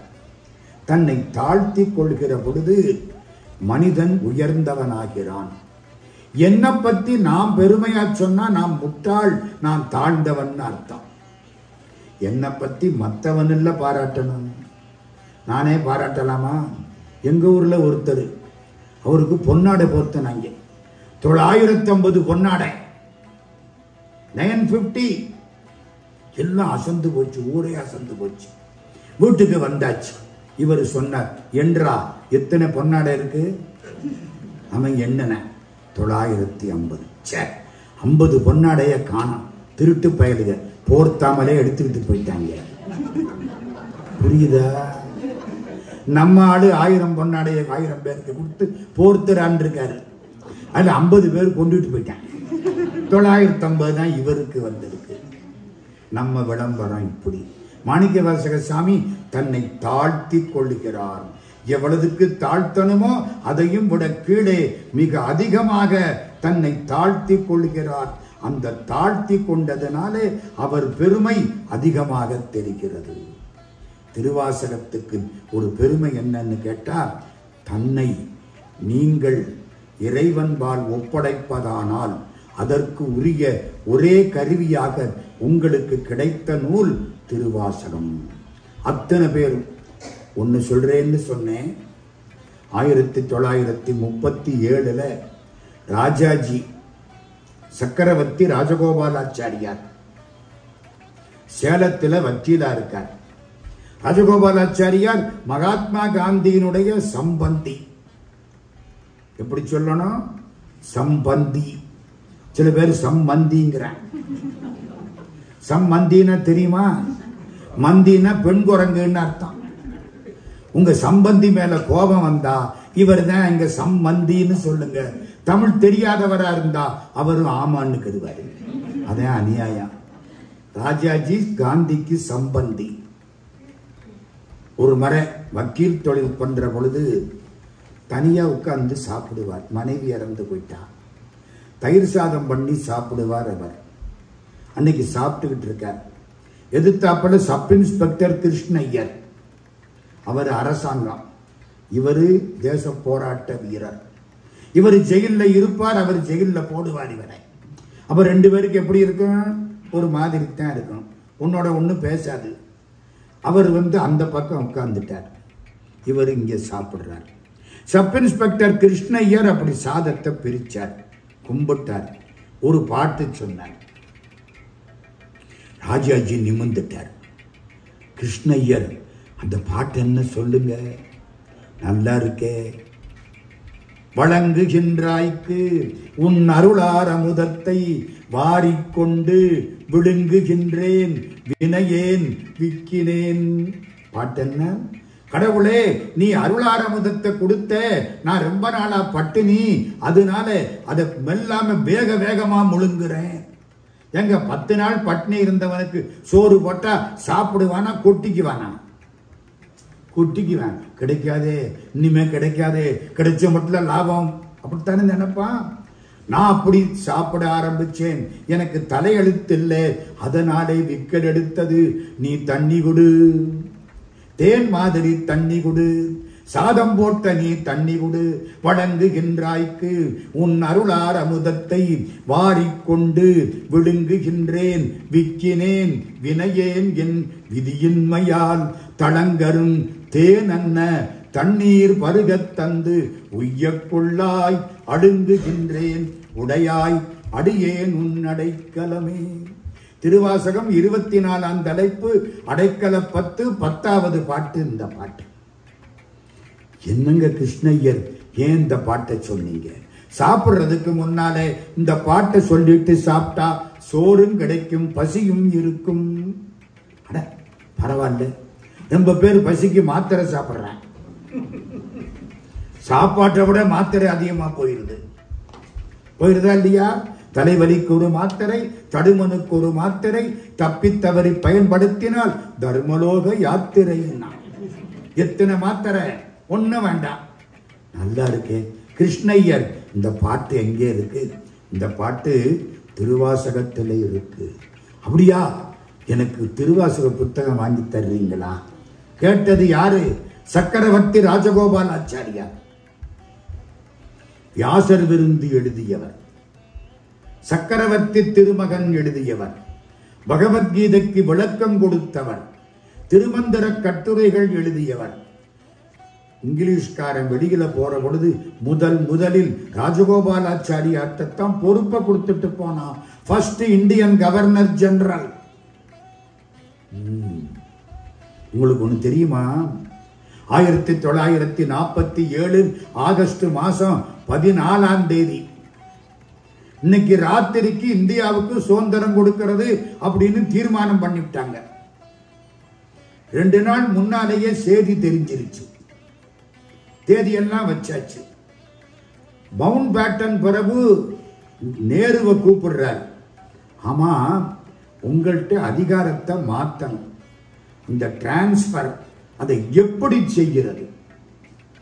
சிம்பாலிக்கலா செய்யணும். இப்ப காரை கொடுக்கணும்னா காரையா தூக்கி கொடுப்போம்? காரு சாவியை தூக்கி கொடுப்போம். வீட்டை கொடுக்கணும்னா என்ன செய்வான்? வீட்டு சாவியை கொடுப்போம்.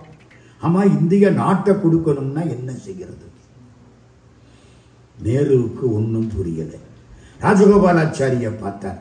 கவலைப்படாதீங்க, நான் வில் மேக் அரேஞ்ச்மெண்ட். திருவாவடுதுறை ஆதீனத்துக்கு எழுதினார். தமிழ்நாட்டில் திருவாவடுதுறை ஆதீனம், ஆதீன கர்த்தருக்கு தகவல் கொடுத்தார். அங்கே இருந்து தங்கத்தினாலே ஒரு செங்கோல் செய்து அனுப்பவும். செங்கோல் பாண்டிய ராஜா கையில வச்சிருந்தானே, செங்கோல் செய்து ஒரு ஓதுவாரோட இங்க இருந்து அங்க அனுப்ப. 1947 ஆகஸ்ட் மாசம் 14ஆம் தேதி ராத்திரி 15ஆம் தேதி காலையில 12 மணி அந்த செங்கோலை எடுத்து அப்படியே மவுண்ட் பேட்டன் பிரபு நேரு கையில கொடுக்க அந்த ஓதுவார் வேயுரு தோழி பங்கன் விடமுண்ட கண்டன் மிக நல்ல வீணை தடவி மாசரு திங்கள் கங்கை முடிமேல் அணிந்தன் உளமே புகுந்த கதனால் ஞாயிறு திங்கள் செவ்வாய் புதன் வியாழன் வெள்ளி சனிபாம்பிரண்டு முடனே ஆசரு நல்ல நல்ல அவை நல்ல நல்ல அடியாரவர்க்கு மிகவே அப்படின்னு பாட செங்கோல் அங்கே இருந்து இங்கே மாறிற்று. ராஜகோபாலாச்சாரி செய்தது. இருங்க, இப்போ ராஜாஜி கிருஷ்ணய்யர்கிட்ட என்ன கேட்கிறார்? எனக்கு திருவாசகம் ஒண்ணு வாங்கி கொடுங்க. வாங்கி கொடுத்தாச்சு. இப்போ ராஜாஜிய ஜெயில போட்டாங்க. வசதியா போச்சு. திருவாசகத்தை முழுக்க படிக்கலாம். வக்கீல் தொழில் கிடையாது. 24 மணி நேரமும் திருவாசகம் படிச்சார். சந்தேகம் வந்தது, குறிச்சு வச்சுக்கிட்டார். வெளியில வந்தார். திருவி கல்யாண சுந்தர முதலியார்ட்ட சந்தேகத்தை தீர்த்துக்கிட்டார். கொஞ்ச காலம் ஆச்சு. 1954 ஒட்டிய காலகட்டம். தருமபுர ஆதீனம் மகா சந்நிதானம் திருவாசகத்தை உரையோடு வெளியிட்டார். தண்டபாணி தேசிகர் உரை எழுதினார். அந்த உரைக்கு ஒரு முன்னரை தர வேண்டும் என்று ராஜாஜிக்கு கடிதம் போயிற்று. ராஜாஜி பதில் எழுதினார். நான் கிருஷ்ணய்யர் மூலம் திருவாசகத்தை தெரிந்து கொண்டேன், திருவாசகத்தை பெற்றுக் கொண்டேன், சிறையில் இருந்த பொழுது படித்தேன், சந்தேகங்களை திருவிக்கா மூலம் தீர்த்து கொண்டேன். திருவாசகம் என் உயிர் நூல், என் உணர்வு நூல், அது தெய்வ நூல், கடவுளோடு பேசக்கூடிய நூல். ஜியு போப் எழுதினார் போன் மெல்டிங் சாங், எலும்பை உருக்கக்கூடிய நூல். அந்த நூலுக்கு ஒருவர் உரை எழுதுவாரே, ஆனால் அந்த உரைக்கு முன்னுரை தரக்கூடிய தகுதி எனக்கு கிடையாது, மன்னிக்கவும் சக்கரவர்த்தி ராஜகோபாலாச்சாரி.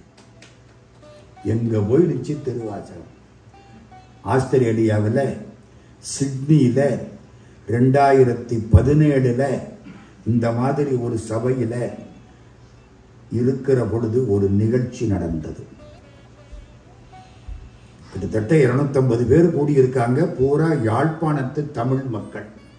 தமிழையும் சைவத்தையும் உலகம் முழுக்க வளர்க்கக்கூடிய பெருமக்கள் யாழ்ப்பாணத்து தமிழ் மக்கள். நம்ம ஒண்ணு சொன்னா ஆமுங்க மாட்டாங்க. ஓம் ஓம். எனக்கு ஆச்சரியமா இருக்கும். பெரிய மந்திரம். ஓம் எழுத்தில் அன்பு மிக ஊறி ஓவியத்தில் அந்த அருள்வாயே. அப்படி அந்த பெருமக்கள்.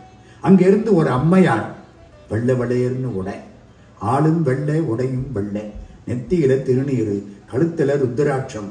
அந்த அம்மா வர்றாங்க. எல்லாரும் எந்திரிக்கிறாங்க. நான் அன்னைக்கு தான் முத நாள் பேச போறேன். நான் பார்த்த யாரோ விஐபி போல இருக்கு, நமக்கு என்னத்துக்கு வம்பு, நம்மளே எந்திரிச்சிருவோம். எந்திரிச்சுட்டேன். அந்த அம்மா, ஐயா உட்காருங்க. முன்னால வந்துருச்சு. ஐயா என்ன தெரியுதா? அம்மா தெரியலையே, நான் இன்னைக்கு தான் இந்த ஊருக்கு வந்திருக்கிறேன். ஐயா நான் தான் சப் இன்ஸ்பெக்டர் கிருஷ்ணய்யர் பொண்ணுன்னு. எப்படி இருக்கும்? நீங்க சொன்னதையெல்லாம் கேட்டிருக்கிறேன். எங்க அப்பா தான் ராஜாஜிக்கு திருவாசகத்தை கொடுத்த சப் இன்ஸ்பெக்டர் கிருஷ்ணய்யர். இங்க என்னம்மா செய்யறீங்க?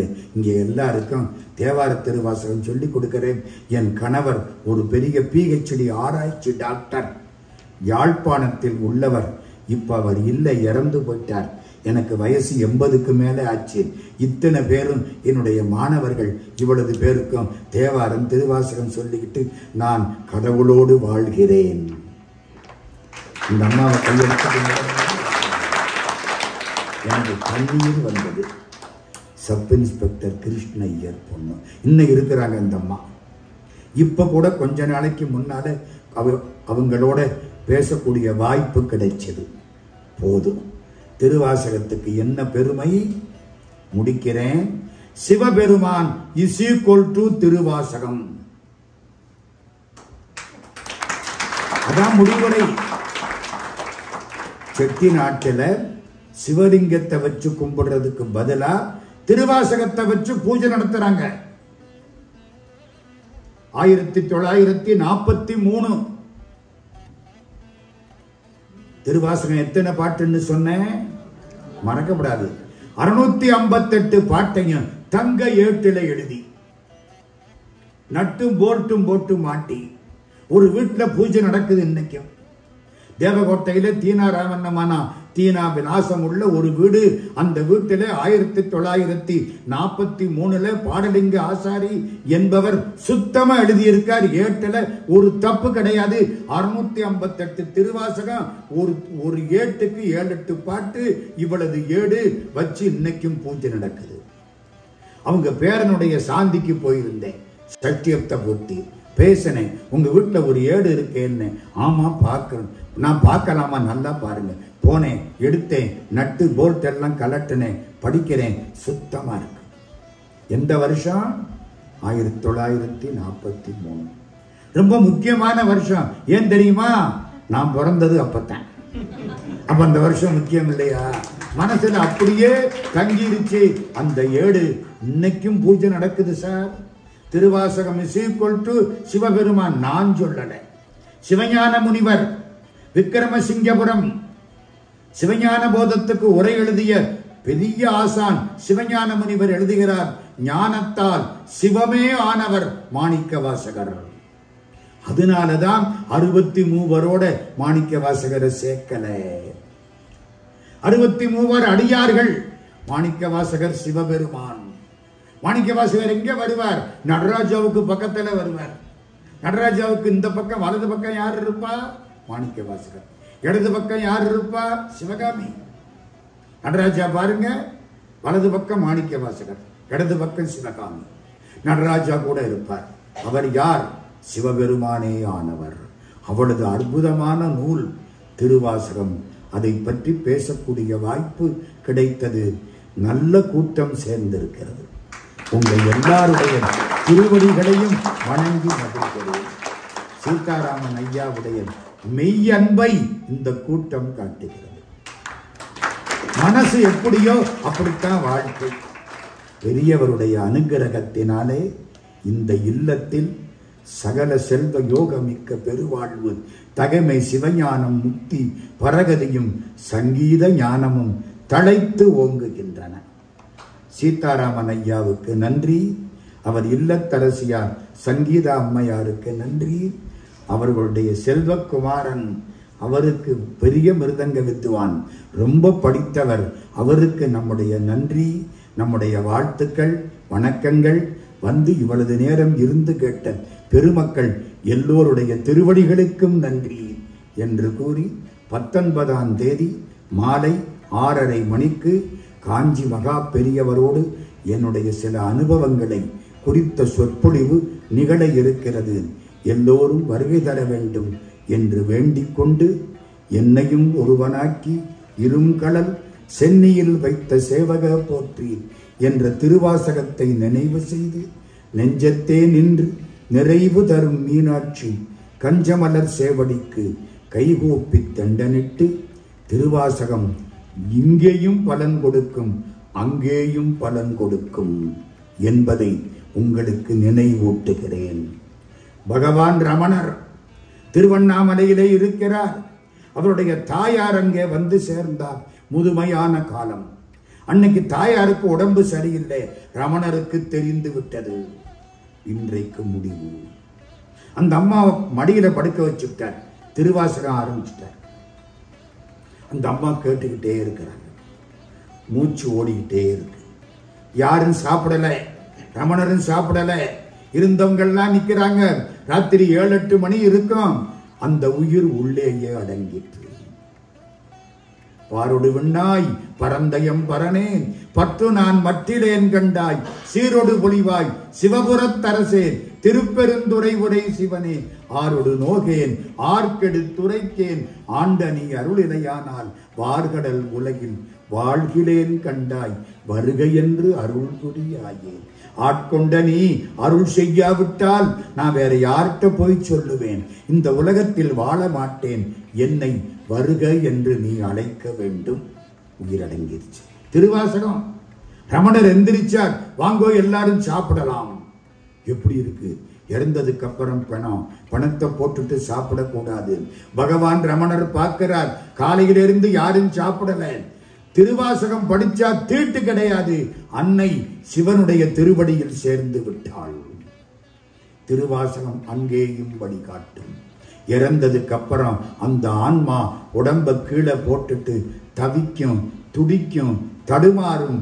திருவாசகம் காதல விழுந்தா அந்த ஆன்மாவுக்கு அமைதி கிடைக்கும். யாரு வீட்டுக்காவது கடைசி காலத்தில் நீங்கள் போனால் இறந்ததை கேட்டுட்டு வர்றீங்களே, அதனால இறந்தவனுக்கு எந்த புண்ணியமும் கிடையாது. ஒரு சிவபுராணத்தை படிச்சுட்டு வாங்க, அந்த ஆன்மா உங்களுக்கு கும்பிடும். அப்பா நான் தவிக்கிறேன், there is life after death, don't forget, ஞாபகத்தில் வச்சுங்க. திருவாசகம் படிக்க கேட்டுட்டு இறந்தோம்னா ராஜபாட்டையில அந்த ஆன்மா போகும். அதுக்காகத்தான் திருவாசகத்தை இங்கேயும் காப்பாத்தும் அங்கேயும் காப்பாத்துங்கிறது. நான் அப்பவே சொன்னேன், நல்ல குழந்தை பிறக்கணும்னா எந்த பதிகம்? கோயில் மூத்த திருப்பதிகம் 21. கல்யாணம் ஆகணும்னா எந்த பதிகம்? அதெல்லாம் சொல்ல வேண்டி இருக்கு. 17ஆம் தலைப்பு அன்னை 10. சார், நல்ல கணவன் கிடைக்கணும், அது இல்ல பிரச்சனை. அதுக்கு என்ன சார் படி? திருவம்பாவை 7. அன்னவரே எம் கணவராவார். ஞாபகம் வருதா? நான் என்ன முடிக்கணும்னு நினைச்சேன், முடியலையே. முன்னை பழம்பொருட்கும் முன்னை பழம்பொருளே, பின்னை புதுமைக்கும் பேத்தும் பெற்றியனே, உன்னை பிரானாக பெற்ற உன் சீரடியோம், உன் அடியார் தாழ் பணிவோம், ஆங்கவர்க்கே பாங்காவோம். அன்னவரே எம் கணவராவார், அவர் உகந்து சொன்ன பரிசே தொழும்பாய் பணி செய்வோம். இன்ன வகையே எமக்கெங்கோன் நல்குலியே, என்ன குறையும் இலோம் ஏலோர் எம்பாவாய். கன்னிப்பெண்கள் அத்தனை பேரும் திருவம்பாவை 20 பாட்டு, திருப்பாவை 30 பாட்டு, திருப்பள்ளி எழுச்சி 10 பாட்டு, இந்த 60 பாட்டையும் படிக்க வேண்டும் என்று காஞ்சி பரமாச்சாரியார் 1950-60 ஆண்டுகளில் சொல்லி 60 பாட்டையும் ஒப்பித்தால் தங்க காசு வெள்ளிக்காசு கொடுத்து, அப்படி ஒரு வெள்ளிக்காசு பெற்றவன் என்ற முறையில் அந்த புண்ணியவானை நினைத்து திருவம்பாவையில் சொல்றாங்க. சாமி கொடுத்தாருங்க தங்க காசு வெள்ளிக்காசு. புரியுதா? நல்ல கணவன் கிடைக்கணும்னா எது? 7ஆம் தலைப்பு திருவம்பாவை. சார் எல்லாம் சரி, இவ்வளவு நேரம் பேசிட்டீங்க, முடிக்க போறீங்க, இப்படித்தான் சொல்றீங்க ரொம்ப நேரமா. அதுக்குள்ள ஒரு விஷயம் சொல்லுங்க, இந்த பைசாவுக்கு என்ன மாதிரி பாட்டு இருக்கா சார்? இருக்கு. அருமையான குலாப்பத்துன்னு தலைப்பு. 40ஆம் தலைப்போ 41ஆம் தலைப்போ சந்தேகம் இருக்கு, மறந்துட்டேன். குலாப்பத்து. அதுல கிளியீடு நேர்பட்டு பொற்கிளி கிடைக்குமா? கிளின்னா தெரியுமா? இந்த பறந்து போகுத கிளி அது இல்லை, அது பொது நகரம். இந்த பள்ளத்துக்கு போடுற லானா, தமிழுக்கு போடுற லானா போட்டா கிளி. நாக்கு இங்க தொட்டா லா, மடங்கினா லா, நல்லா மடக்கினா லா. எங்க தொலைக்காட்சிகள நாக்கு மடங்கவே மடங்காது, எல்லாத்துக்கும் லா தான்.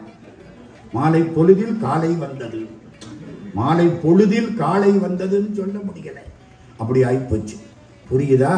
அந்த லா நல்ல மடங்கணும், அப்படி போட்டா அந்த பேச்சு சரி. எதுக்கு சொல்ல வந்தேன்? மொழி, அதாவது கிளியீடு. கிளின்னா என்ன? பொற்கிளி, பொன்னாலான முடிச்சு. கிழிக்கப்படுவதாதலின் கிளி, வெட்டப்படுவது வேட்டி, துண்டிக்கப்படுவது துண்டு. கிளி, பொற்கிளி. நான் ஒரு 15 பொற்கிளி வாங்கியிருக்கேன். ஒரு ஆள் கேட்டாரு, அந்த கிளி எல்லாம் என்ன ஆச்சுன்னு. பறந்து போயிருச்சு. அவர் நினைச்சாரு தங்கத்தில கிளி கொடுத்தாங்களா? இல்லை, 25,000 ரூபாய் 1 ரூபாய் நாணயமா மாத்தி பெரிய முடிச்சா கொடுத்தாங்க. மூட்டை தூக்குனாப்புல தூக்குனேன். 5000 பொற்கிளி. அந்த பேரு கிளி. கிளினா என்ன அர்த்தம்? கிழிக்கப்படக்கூடிய முடிச்சு. பொற்கிளி கிடைக்கும் சார். பொற்கிளிய வச்சு திருப்பணி பண்ணணும் சார், கோயில் திருப்பணி பண்ணணும். நல்ல பள்ளிக்கூடத்து பிள்ளைகளுக்கு படிப்புக்கு கொடுக்கணும். அதானே நம்ம காசு. வச்சுட்டு போற காசு எவன் காசோ தெரியாது. திருப்பணி பண்ணணுமா, அதுக்கும் அதே தலைப்பு, செம்மை மனத்தால் திருப்பணிகள் செய்வேனுக்கு. சார் எல்லாம் போதும், முடிக்கிறீங்க சீக்கிரம். சிவபெருமானே கிடைக்கணும். யாரும் கேட்க மாட்டாங்க. அப்படி யாராவது தப்பி தவறி கேட்டார், அட யாரோ ஒருத்தர் அப்படி நினைக்கிறார். சிவபுராணம் படியுங்கள், செல்வர் சிவபுரத்தின் உள்ளார் சிவனடி கீழ் பல்லோரு மேத்த பணிந்து. திருவாசகம் இங்கேயும் காப்பாற்றும், அங்கேயும் காப்பாற்றும்.